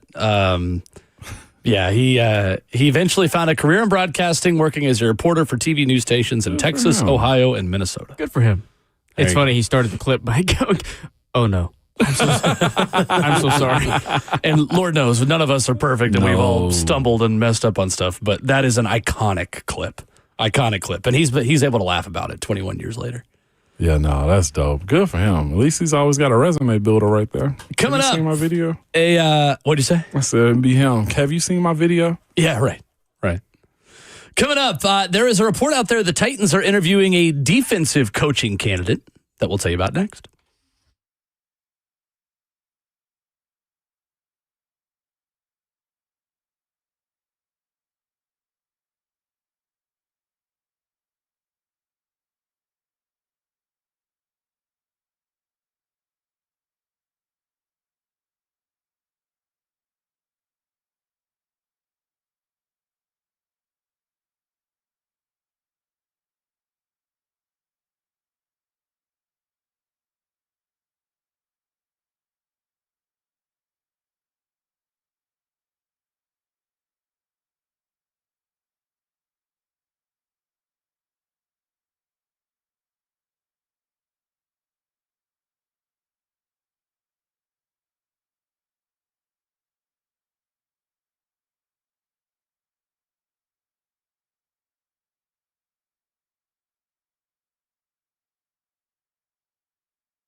8:59. Good morning. Live from the Circus Sports at the Mint Kentucky Downs studio. I'm Justin Hawkins. Yesterday, the Titans officially announced the hiring of Robert Saleh as the franchise's next head coach, and Saleh's introductory press conference will take place next Wednesday at 2 o'clock. You can hear that press conference right here on 104.5 The Zone. Titans coaching news yesterday as special teams coordinator John Bones Fossil, tight ends coach Luke Stocker, running backs coach Randy Jordan, and cornerbacks coach Tony Oden all will be retained on Saleh's staff. Meanwhile, offensive coordinator Nick Holtz and defensive coordinator Denard Wilson will not be retained. In other NFL news, the fifth head coaching opening was filled yesterday as the Ravens hired Chargers defensive coordinator Jesse Minter as the franchise's fourth head coach, which means just 5 head coaching vacancies remain in the NFL with the Bills, Browns, Cardinals, Steelers, and Raiders. And to the ice last night, the Nashville Predators got back in the win column after an impressive 5-3 comeback win over the Ottawa Senators. Down 3-0 in the second period, the Preds rode 5 unanswered goals to close out the game, 4 of which come in the third period. Steven Stamkos had a hat trick, which was his second of the year. Predators captain Roman Josi played in his 1,000th game last night. He tallied an assist on Stamkos' game-tying goal. For all your foundation repair and waterproofing needs, you got to go to USSTN.com. Breaking news at once on your home for the Titans and Vols. This is 104.5 The Zone.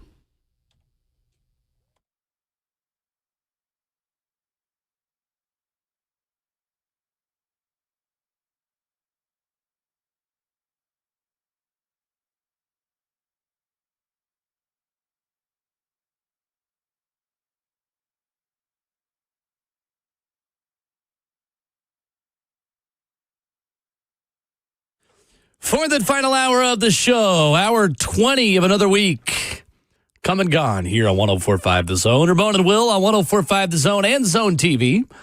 Facebook Live, YouTube, Twitter, or Twitch, and wherever you download your podcasts at 10 a.m. Monday through Friday.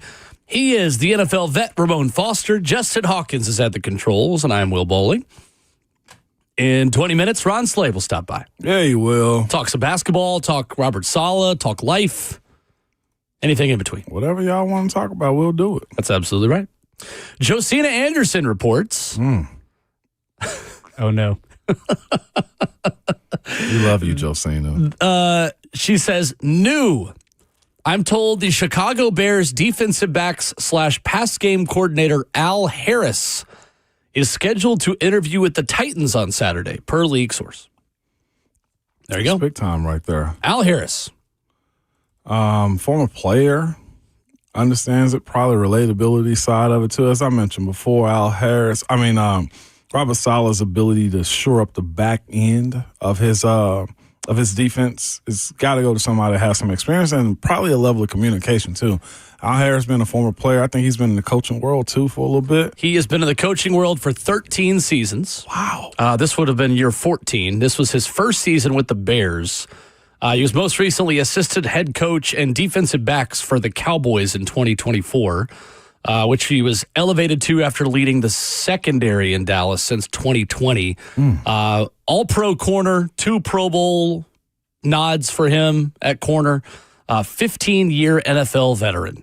Big time. And in 2022, that Cowboys secondary was really good. 5th in the NFL in pass defense in 23, 8th in 2022. You asked me, did I play against Al Harris? The answer is yes. Yes, you did. 2011. Mm-hmm. He was with the Rams. Okay. We smacked them 27-0. Say what?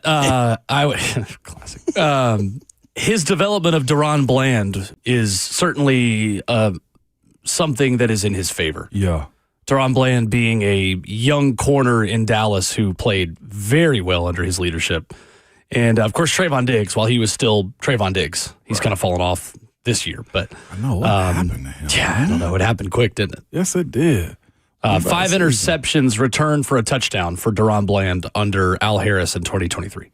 You said he was with Chicago this past year? Yes, his first season with the Bears this past season. You know how many interceptions they had this year? How many? A lot. I'm trying to look it up right now. Jeez, what you put me on? I do what I did to you. They led the NFL in turnover margin, Chicago. Yes, give me 1 second. I got this. Guess I got to go get a new computer soon. It's moving slow. Nope, no, you're not. Absolutely. INTs. 23? Yep. Led the NFL. Who the hell is that beating on the desk? Is that Bert them next door? You not hearing that? No, I'm feeling I can hear it. Yeah, I was going to say the vibrations are. Not saying that the interceptions are only in the secondary, but just going back and forth right now. had 23 interceptions as your league first. Kevin Byard, I think, had an all-pro season this year. Led again, the league too. in INTs.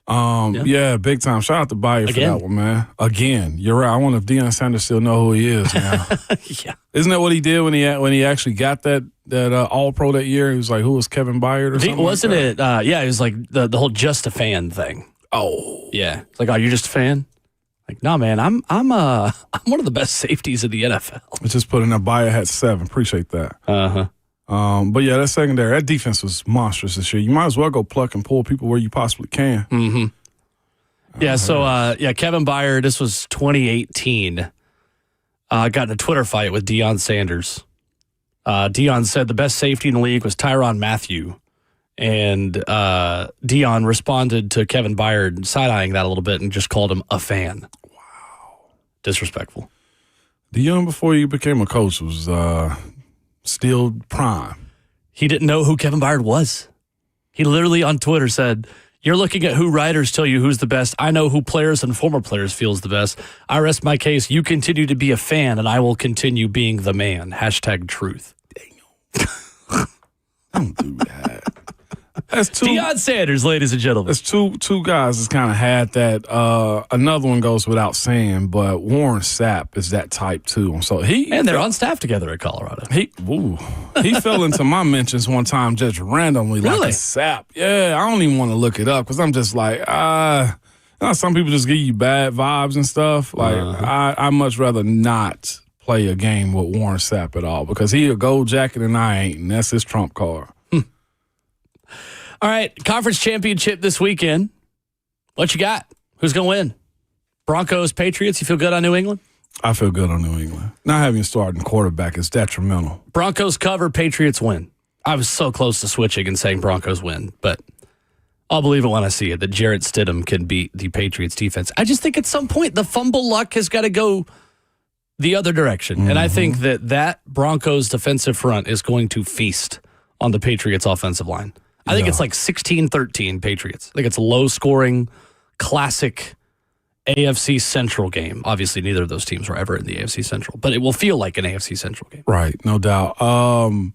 I just look at it and just kind of say to myself, like, I think the Patriots are at mostly full strength. The only issue that I have with what they got going on, the Patriots, is Will Campbell at left tackle. Totally. If Drake May is a turnover machine the way he is, at least losing the ball. 20 fumbles this season for Drake May. 20. It's crazy. That's a reason to not win the MVP right there. That's what I'm saying. Yeah. I agree. And again, if you guys go look at the tunnel reaction between Will Campbell and Mike Vrabel going into the locker room, Will Campbell wasn't satisfied. And you know what? He had a big just group of reporters around him speaking about this at one point during the week. It's on his mind. I think it's going to weigh heavy on him. Nick Bonito will not take it easy on him. The altitude playing a part, and that team's feeling like they got us around their quarterback and Stidham. Like, there's that side of it, too, to where if Denver's going to be there, they can't get restless. Right. Seahawks, Rams. You sticking with Rams? I'm sticking with Rams. I forget who called in earlier, but it made me feel better. Mike and Charlotte, I think that's who it was. Eric and Charlotte. It made me feel better about my Stafford pick. Give me Seahawks all day. Yep. Money line? Well, I mean, they're favored. Money line, 2.5. All the above. I'd tease it up to 6.5. You did? I would if I was betting, which I'm not permitted Alternate to. Spread. Oh, wow. I'd put it up to a touchdown. And you took the under, correct? 46.5. The under in the Patriots game. Yeah. That's like a lock. I'm pretty sure you wanted to switch because I went the over. That's correct. Yeah. I did play against Al Harris, too, in the Super Bowl. He beat us then.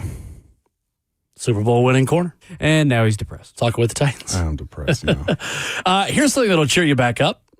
Ross Dellinger, half hour ago, some breaking college football news. The college football playoff is preparing to announce later today that the postseason format in 2026 will remain at 12 teams. It should. Barring something unforeseen, communication between the SEC and Big Ten this week did not end in a resolution over expanding to 16 or 24 teams. The two leagues, Dellinger writes on Twitter, holding authority over expansion decisions remain at an impasse over the next phase of expansion. The Big Ten prefers a larger field, 24. Boo! That's my editorial comment. With multiple automatic qualifiers per conference. SEC prefers a more incremental step to 16 with 11 at-large selections. There you go. 12 is the number. I think it is too. I think it will end up at 16. I think 24 would be a disaster. That's so stupid. A disaster. You know the one change they need to make? They need to make the Sugar Bowl, the Chick-fil-A Peach Bowl, the Orange Bowl campus games. That's the change that needs to be made. Did you hear Josh Pate's pathway to fixing college football this week? No, I didn't, but I got a feeling he's got a nice plan. It's a very good one. I've got to find it on Twitter. I see the video. I just need to see the step-by-step process. I could probably even quote it because I did listen to this and I liked it. But in his model, the season moves up. Week 1 is in week 0 now. Thanksgiving weekend is conference championship and bowl weekend. And bowl games are played the same Saturday as conference championships, and they count towards your resume towards making the college football playoff. So, for instance, you actually could have had a Miami-Vanderbilt game, or you could have had a Notre Dame-Vanderbilt game, or Texas could have scheduled Notre Dame or Miami. And that is a data point, in Josh's words, to help or hurt your resume for the college football playoff. Wow. I mean... And that way you don't have a hangover also of like the conference championship teams are at a disadvantage because they had to play an extra game. Play, right. Oh, well, I mean, that could work. Who's going to actually sign up for it, though, as a coach to put the team through that? I think the problem is the way television networks and bowl games have as large of a seat at the table as they do to change the quote-unquote tradition and pomp and circumstance of a game like the Rose Bowl, which cares way too much about itself. I don't care how nice the sunset is. It is beautiful, though. I'm sure it is, but why are we letting a bowl game hold the sport hostage just so they can have their way? In so many ways. So again, like I think that's one of the big challenges that you have is these bowl contracts and like just the money in those bowl games. Like tell them to figure it out. What's is the Big 4, Big 5 in the big bowls? Rose, Cotton, now. Cotton wasn't that big back in 2004, which is crazy. That became a New Year's Six bowl when they went to the playoff format. So it was Rose, Cotton Bowl, Sugar Bowl, Orange Bowl, Peach Bowl, Fiesta. And Fiesta Bowl. Fiesta. Okay. Speaking of holding hostage, we got to get rid of these group of 5 teams. Why? Oh. Why? I'm tired of them getting blown out. It's not good football to watch. Well, how would you get rid of them? Get rid of them? They just can't make the top 12 unless. What if they're ranked to the top 12? Come on, Hawk. But is it because they're Should they have their own playoff? Is it because they're sure? Is it because they're undefeated? Who have they played? And then you go play Oregon, you lose by 30, or you go play. Yeah, I don't think they would always lose by 30 though. They did this year, but. I mean, Tennessee lost by 30 to Ohio State last year. And then Tulane goes kicking SEC teams out again. Name recognition, I guess, is what Hawk is saying on that one. Like, expecting JMU to go to Oregon and compete, I think that's kind of far-fetched. You could put Texas in there or Notre Dame or Vanderbilt in there, and it's a much better football game with actual competition. Maybe. I get that. I don't think that's a guarantee, though. I don't think Oregon was the 1 seed. Oregon was the 1 seed and got pantsed by Ohio State. You're for blowouts happen. The group of 5. You're what? You're for it? I'm for not totally boxing them out. If they earn it, and again, like this is where we can get into a bigger philosophical discussion. Why did they earn it? I'm getting there. Like this is where we have a bigger philosophical discussion of like, did they go through the same grind that other teams did in Power 4 conferences? Well, no. But if you go undefeated, I think most years you deserve a shot. But again, that's the burden of proof. Go undefeated. Don't get guaranteed that the top G5 team makes it in. But if you're ranked in the top 12, you should get a chance. I got a bigger issue with the ACC. Having Duke win that conference and you got Miami in the national championship. Agreed. That's a bit.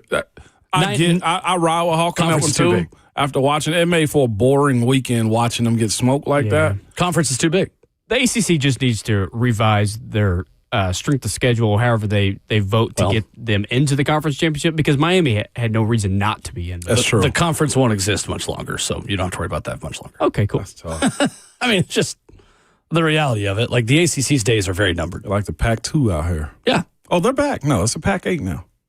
So it's the Mountain West with a new logo? Pretty much. Mountain West plus Washington State and Oregon State with a new logo. Ugh. So, yeah, it's the Mountain West. It's not the Pac-12. Anyway. So what? Ron Slay will join us. He said he's en route. En route? Okay.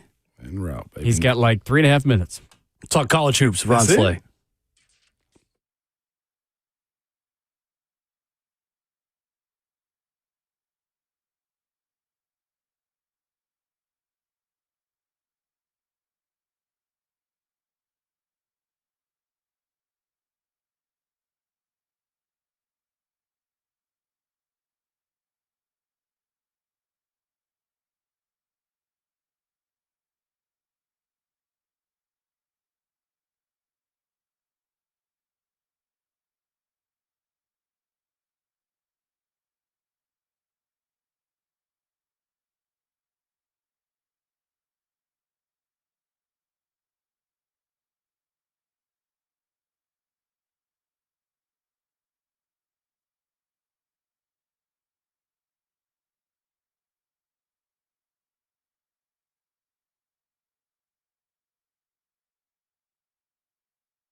Well, that was fast. We're back already.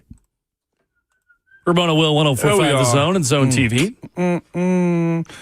Facebook Live, YouTube, Twitter, or Twitch. Ron Slay on his way. A poet, and I didn't know it. By the way, man, we always be trying to, do the right stuff out here. I don't like to start beefs, but I got to start a beef just because we got a little time. And you know what? A little violence from here and there on the radio is necessary. Okay. What you got? 3HL yesterday, okay?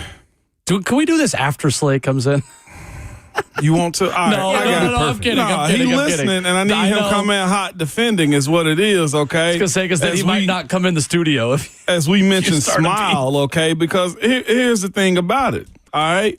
Yesterday, I log on the Twitter, you know what I'm saying? And I see, how can you, and who can forget about the one and only Ramon Foster at 5:20?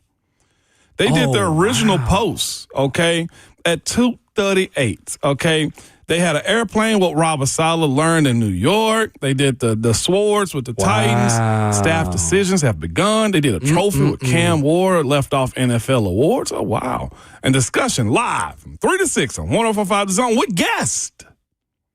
At 3:20, Greg Cosell. 3:45, Rich Cimini of Jets ESPN. You know who has a scheduled Thursday appointment at 5:20 weekly? That's you, with 3HL? isn't it? Yeah. They forgot about me. That is demerit. It really be your own people. It'd be your own people. And then I wouldn't have noticed it. You know what I'm saying? It's cool. It's fine. Until somebody, probably Zeph, said, and who can forget the one and only Ramon? Who's got to answer for this? You did. You forgot. Is this Joseph Bonanno? Is this Brent Doherty? Brenton. Don Davenport was not there. Not the homie. The homie would never do that. Don would never forget. Never do that. Okay. And you know Slay wouldn't either. Slay would put it out of time order and say, at 5:20, Ramon Foster. Also, 3:20, Greg Cosell, 3:45, Rich Sabini. That's all I'm saying. So that brings us to Joseph Bonanno, Zeph, as he's affectionately known, or Mayor. Brenton. Yes. One or the other. Brenton. Yes. Doherty. I thought we were better than this. Well, that's why I wanted to put it out front before Savage came, because we would never leave him off the lineup. You know what I'm saying? If it's got that many emojis, it's got to be Zeph. I don't know if Brent Doherty's throwing that many emojis in a tweet. Don't treat me like the secondary Super Bowl halftime show, okay? I'm Bad Bunny of this thing, okay? I'm the one. I'm Bad Bunny. I like the way you say it. Bad Bunny. They called me, is what I'm telling you, and you leave me off the doggone flyer? I'm Catch me outside. How about that? I'm Bad Bunny. That's what I'm telling y'all, okay? I'm the headliner of this thing. Y'all just leave me off. I like Cosell, but y'all can't be leaving me off like that, Zeph. When I see you, it's on site, is what I'm telling you. You or Brent. Brent, you leave your car here. What I'm telling you is this. If it don't start one day, or the tires is flat, and Zeph, I know what you drive now these days too. Leave me off the guest list one more time is what I'm telling you. We're going to have some problems. We're going to have some furniture movement. I might move your camera. I might take a seat out of here is what I'm telling you. I might unplug the monitors. Well, the studio was rearranged this morning, wasn't it? It was, just lightly. Like the cameras were weird and everything? What was the deal? You got here first. You always get here first. It's because Ron Slay needed some extra lighting last night and decided to move Slay two cameras around. Slay gets what he needs. They decided they wanted to turn the lights off. Okay, I'm cool with that then. Yeah. Absolutely. I'm cool with that. Savage needed it and we're good to go. I'm with Vandy Man right here. Ramon, they taking me for granted. Blame the Canadian. I've driven in Canada before. The Canadian is great. That's all I'm saying, man. Go outside, nerd. It's going to be more than that if I'm left off this flyer again. I'm Bad Bunny.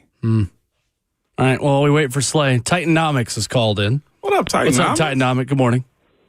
Man, good morning, gentlemen. Y'all stay safe out here. You too. Why you coming in with the low voice like this, Titanomics? Don't do this on a Friday, dog. I know the snow is coming and everything, and I know I'm out here threatening people, but don't come on this phone line talking all low and slow like that, like you Keith Sweat or as midnight noise. You know what I'm saying? On the hip hop station, on the R&B station. Don't do that, man. Don't do it. My bad. Hey, there it is. I'm trying to figure out. I'm stop stressing about this offensive coordinator because all the people who I want getting snatched up. But what's more important to me is Cam's footwork, and he said that's the most important thing to him too. I want to see how he develops this offseason and who he's going to be working with this offseason because I know he got a great quarterback coach, him and Sanders as well. But I want to see him gain somebody this offseason that can help him with his footwork. And I know there are organizations and programs that help do that. But that's my main concern. No doubt. I get that. I think if you look at the I think we got to look at the two coaches that's dealt with these two young quarterbacks. I think Cliff Kingsbury kind of inherited a raw version of Jaden Daniels. When you look at it, it's like, man, he just took the league by storm. If you want to look at development of a quarterback, then you probably got to look at Daboll and how he kind of boxed in whatever Josh Allen was going to eventually turn into, because we were judging the heck out of Josh Allen. Well, and Josh Allen is also the exception to the rule on the way he learned how to be accurate. He did.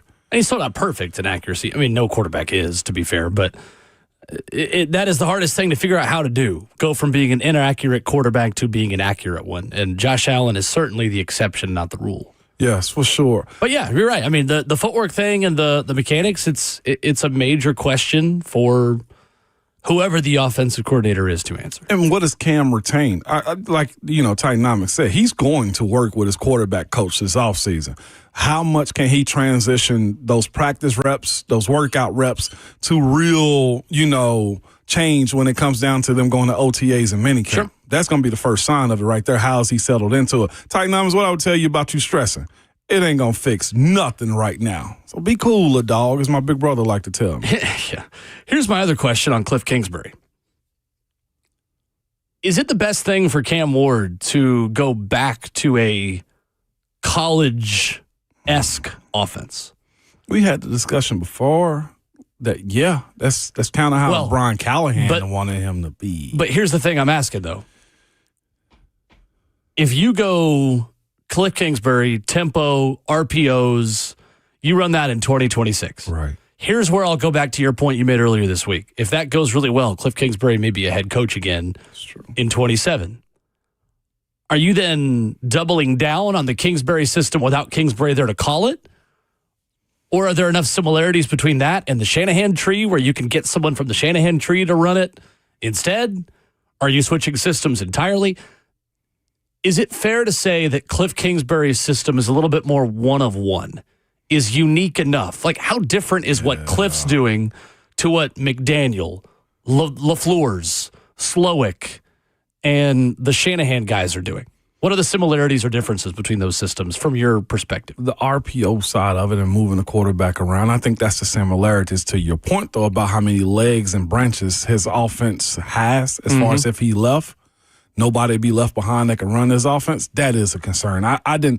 We talked about it, but I didn't balance each one of those two guys. I think Daboll has more of a, hey, you'll stay behind and run this offense type of guy. It's easier to repeat if Daboll gets a head coach job. I agree with you there. Yeah. Yes. That I think is the only red flag on Cliff. And maybe you still take that risk and just say, what the heck, we'll figure it out. But Cliff Kingsbury's system feels a bit more unique and a bit more just his own thing versus some of the other guys you'd be able to bring in after him. Cliff Kingsbury he's his own tree at this point, if I'm not mistaken. Because he came from college. He's close to McVay. Like, he's a part of that fraternity, but he didn't necessarily coach with them. Like, he's more of a Mike Leach coaching disciple than he is anyone in the NFL coaching disciple. That's a great friggin' point to bring up right there. You don't have a trail behind Cliff. He's taking his notebook and everything else with him. Or really ahead of him. Like, he kind of is the head of that own tree. I mean, because from 2008 to 2018, Cliff Kingsbury was a college coach. He was. After he was briefly a backup quarterback in the NFL. He was at Houston from 2008 to 2011 with Case Keenum there for some of that time. And then he was the OC at A&M for a year with Johnny Manziel, which earned him a head coach job at age 34 from 2013 to 2018 with Texas Tech, including a stint with Patrick Mahomes there at quarterback. I'm just looking on the surface level of notable coaches that was on his staff. He doesn't have any. He's got Jerry Sullivan. was on his staff as defense. DC. Yeah, right. Yeah. Offensive coordinators, no, you're right. Jerry Sullivan's the only guy that pops out for him when you talk about, people around the league. So his reach isn't far. His system works, though. And that's where you got to be strategic about what you're doing with those two dudes. Can I be real, too? I don't know if Cliff Kingsbury is jumping back into the head coaching conversation as quick as others. That's a good point. My personal opinion, That's a good point. I mean, he may be enough of a just purely offensive coordinator type coach, which that is the best case scenario. It is. Like, if you could promise he was going to be around for 3 to 5 years, then, yeah, absolutely. I think he skyrockets up to number one. on your list? I think he's fallen into a Josh McDaniels type when you look at what he is as an OC. There you go. Yeah, I am. Ryan Slay has entered the building. Golly. That would be the best case scenario if Cliff Kingsbury could be your Josh McDaniels. He could be. With the expectation of long-term stability. Big Boss Burt going to write you up. Look at him. He looking in the mirror. Hey. And the one. Bergamus. What does he want? I see he's wearing purple. Looking at him just coming. He That's got on Toronto that Raptors. Toronto Raptors. I like He that. always wearing purple. His school purple, his team purple, and now he's got on the Raptors purple hoodie. They said purple's royalty, but Now, you know what it is, don't you, What Savage? is it? First of all, let me get that out of the way. That ain't he ahead of Weeback Pat. That's all. He was supporting so true. Weeback Pat week. Is You know what I excited mean? about the Lady Vols win over Kentucky, Yeah, that's 60-58 last That's night. all it was, Savage. You know what I mean? Now, on the other hand, dog, in the words of the great DMX, rest in peace, that's your man's. That's my man's. That's your man's. But Zell no, did that. that's your man's. That's your man's. That's your man's. What I said when I looked at it, we getting ready. Listen, I'm in there recording my little can't, you know what I mean? I Your can't make recap. this up. You feel Yeah, my I little saw recap? that. I did. People I'm said- enjoying those, too. They're good. I appreciate it, Willie. Yeah, absolutely. I See, see we the little love sheet. each other here. Yeah, we rock with each other here. I see the little sheet and they got Cosell and Jim. Yeah, Jim. No. Rich Samiti. Rick. Samiti. Yeah, so I'm like, damn. I said, hey, Zell. Light crew Turn the today. sheet to him and I'm like, hey, you left Savage off, didn't you? Oh, God, he's going to kill me. Yeah. I said, yeah, you better, I don't know what you going to do. But me, being who I am, and I know my dog going to pick up on the breadcrumbs, I just leave the little sheets laying around. You feel me? Like, my dog will see this when he come in. I ain't even got to say nothing. Listen, how you approach it. I like it. I You see what I'm respect that, saying? Green. I'm telling. I'm glad you tell. Yeah. Bring Listen, back he's Canadian. snitching. He'll In- form it in anyway. certain bring back snitching in certain Yeah. situations. Like, why BBS. protect him if he didn't Bring back protect me? Come on, BBS. That's right. Yeah, that's Canadian anyway. We snitch on all foreigners. Yes, we do. Get him out. Yep. Lock him up. Heard of BBL? This is BBS. Bring back snitching. Lock him Hey, that's all. Listen, Brenton keep leaving his car. Somebody tires is gonna be flat. Hey, just Windshield wipers are gonna be taken or something. You ever need a little? You know how people take the little bird down the street? Yeah. I've had it. Dog. So what you're doing to Joseph is what like teachers would do to us when one kid talked in the back of the classroom and then everybody got 10 minutes taken off recess. Yes, that's what It's you're him. doing. That's who did it. It ain't We're me. going back to the classroom is what I'm telling you. I'm telling on him. Yes, we will not be Put your driving coats back kilometers. on. We're coming back inside. Yeah, well, all us got. Yeah, we all got to suffer for him. Yeah. Point him. He did it, Miss Johnson. Yeah, you feel me? I was actually looking. I done seen that. all I saw about windows. All right, What they out there doing? man, we've got Nothing. Ain't talking about nothing. there's so much I want to get to in college basketball let's with get Ron to Slay. I've come back down after the loss to Kentucky. Again, this team makes me mad. This team makes me angrier got the than right. Tennessee teams usually do. At what point, Slay, are they just kind of are who they are in terms of the inconsistency and the inability to defend penetration and defend drives the way Rick Barnes teams have usually become accustomed to playing on-ball defense? Yeah, that's the problem, man. The recipe that we're used to seeing, especially with a talented group like this, that's the head scratching part. That's what leaves you in limbo because of those details, the straight line drives, keeping your man in front of you more than 2 or 3 dribbles, you know what I'm saying? Being able to have that second effort, that second wall up when the guys penetrate. Okay, may beat the first guy, but when he beats that guy, it's always a wall there before you even get to the basket. Lo and behold, it's a rim protector right there. You don't even that's the third line of defense. You know what I'm saying? So that's that right there, man. I don't get it. I just think it's not questioning their effort, but I'm gonna continue to say questioning their will, the will to do. You know what I mean? The will to want. The will to finish. All of these things are fit up under the Will Lee umbrella. You know what I mean? If you got the will to do it. That's why Will ran. You know what I mean? That's what he ran so you could walk. Come on, man. You know what I mean? Like, all of this makes sense. thinking You know about what you I'm saying? putting that The willpower. Come on now. That's right. You know what I mean? But that's what they got to get back to. And this is a great situation for them to be walking into on Saturday. If it's anything that's going to be the test of will, this is not only a conference conversation, basketball conversation. This was a league conversation on CNBC. You know what I'm saying? No free promotion, but that's where it was. That's national. That's how much the national media has captured it.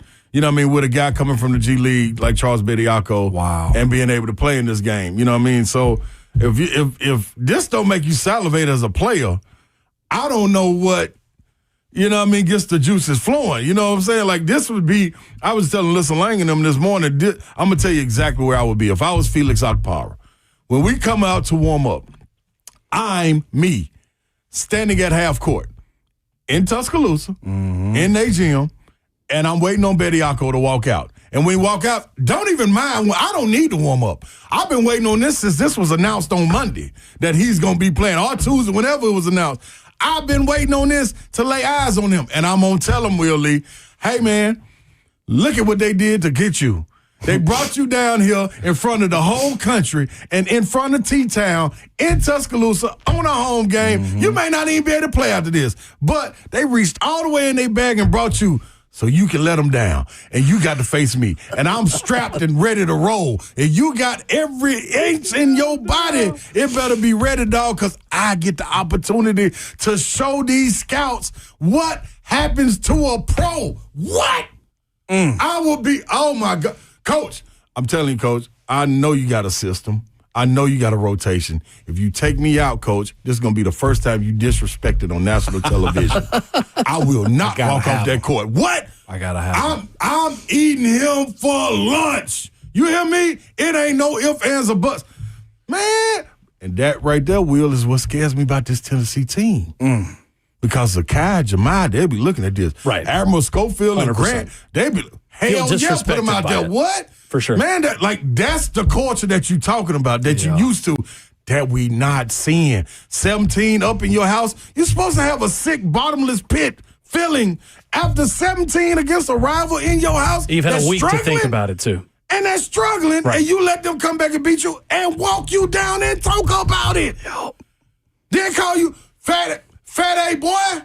Like, what? Who you talking to? What you talking to like it's in my house? No, man, no. The devil does not live here. No, you feel me? Bad Boys 2 reference. Yeah. It do not live here. Hey, dog, I'm telling you. I love that from you, There's Savage. no way I'm going like that. And yeah, people, like, I've been going back and forth with a couple of big blue guys. Who? Little fans, you know what I mean? Little sucker fans. But they've been going back and forth, and they be like, man, you was 1-5. Yeah, but guess what? I was never up 17 either in none of them games. I can guarantee you.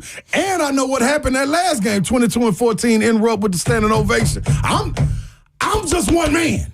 That's all I'm telling you. And when I walked off that thing, you better believe it. Pros, no pros, fans, no fans, actresses, actors, didn't matter. ADs, give me what I need and what I came for. That's how they supposed to be acting. That's why, man, that man's a Zakai Ziegler. That wasn't no AI picture. Him holding up a middle finger in front of it. It means something. It was no doubt in my mind what they was going to do in that NCAA tournament. Wow. To go to the league. It was no doubt in my after Lamar Butler said, man, this war. This war, dog. And they let him back.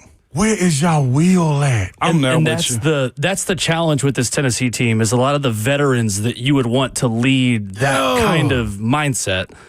Aside from Jalen Carey, who I think meets that bar, I need more consistency on the offensive end, just making at the rim.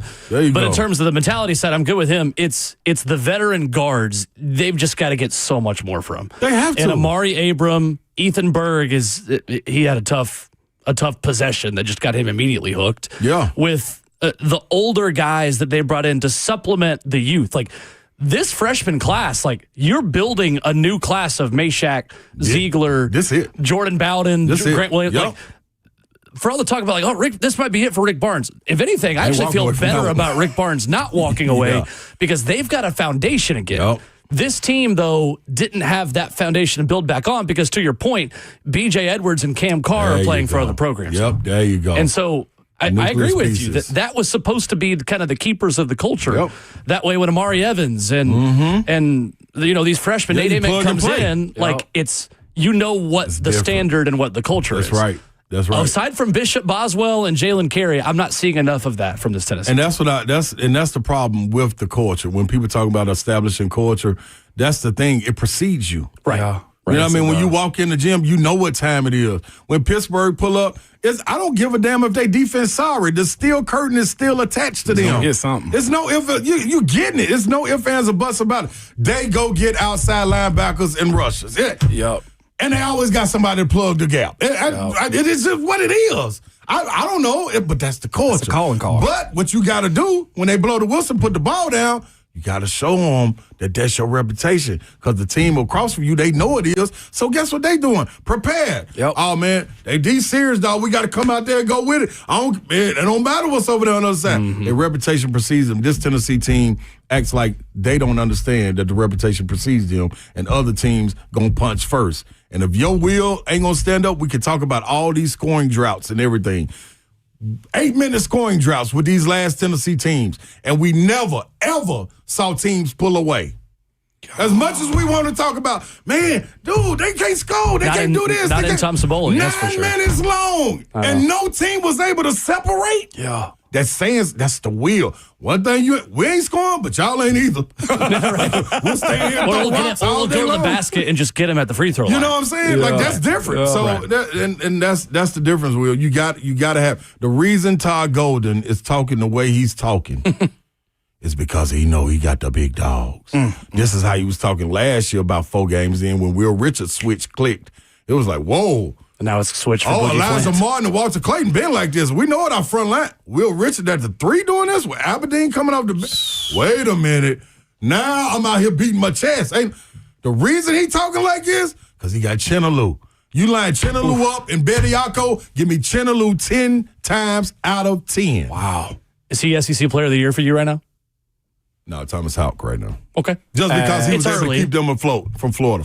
Yeah. It's very early. He was but yeah. like when the guards were struggling, he was still giving double-doubles, them 1- and 2-point losses against Duke, Arizona. Like, he's the guy. You know what I mean? All of this centers around him. You know what I'm saying? Like, when it's big-time moments, like Walter Clayton stepped up, Sure. Thomas Houck steps up. But Chinel is one of the monsters. Let's get our last break. Let's talk more SEC hoops with Ron Slay, including Vanderbilt trying to end a losing streak. More on that next.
Ramona Will, 104.5 The Zone, wrapping up the show and the week on this Friday morning. Ron Slay is here. Hey.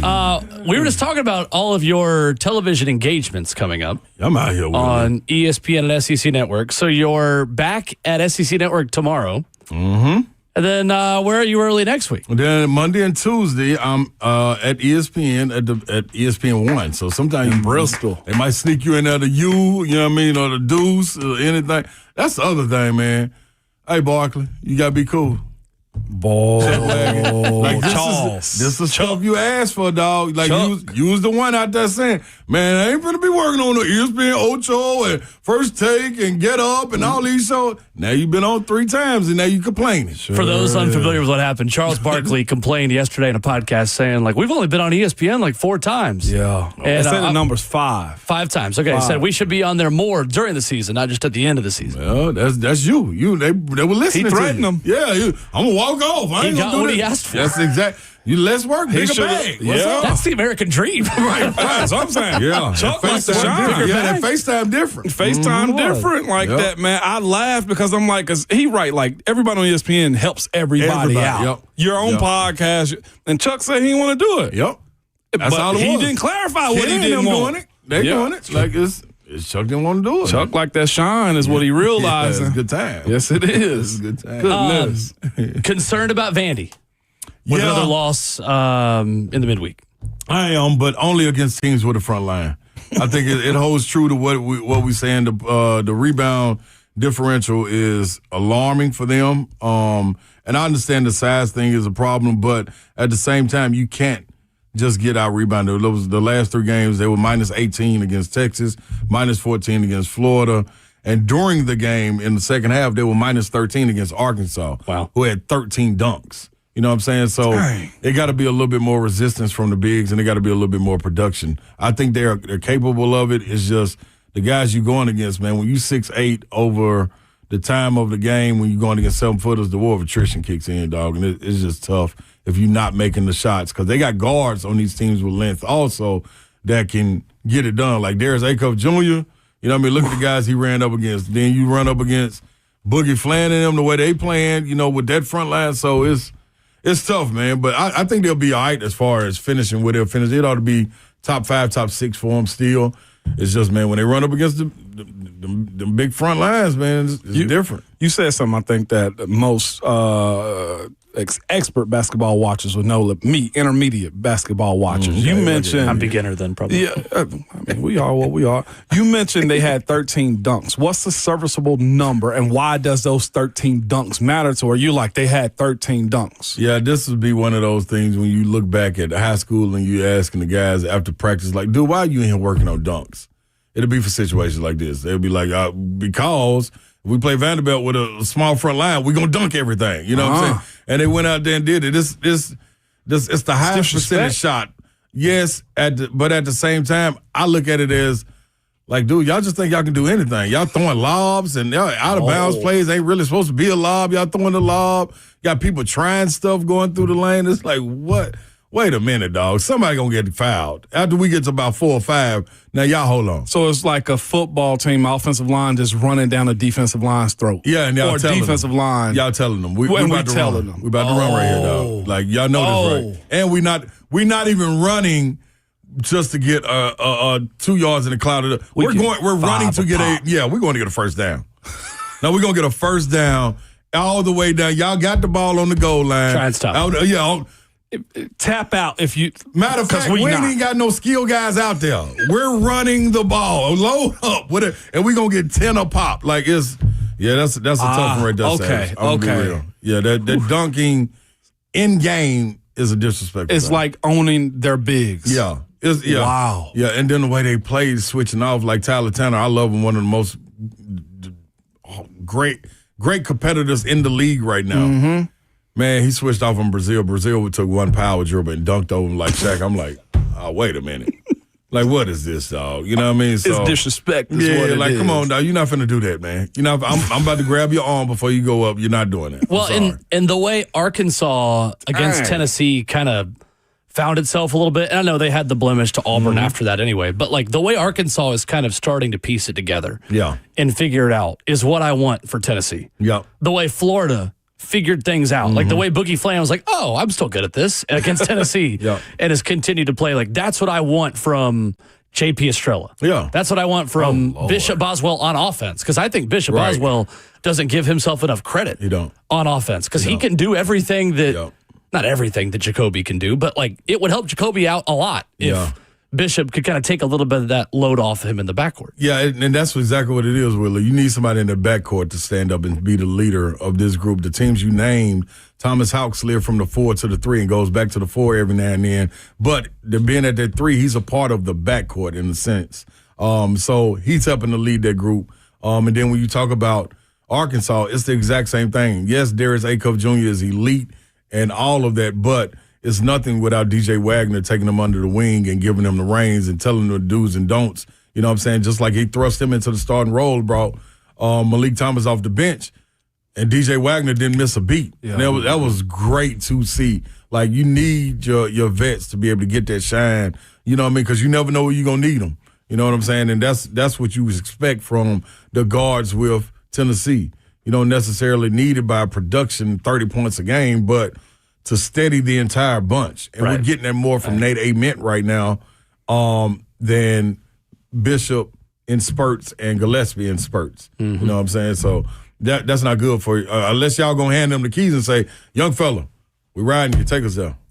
Which I don't, that's not Gillespie's game. No. You know what I mean? So. Lady Vols pulled off a big one last night. Mia Paldo's so good. Yeah, she coming in her own. Talking about people coming in their own. My goodness, she's so fun. Everything is advertised. And in the fourth quarter, too, is when she's playing her best ball. Yeah, and then what you got to love about her is she's playing in the flow of the game. Yep. You know what I mean? Doing what makes others better. So I take it for an example, Malaysia for Wiley.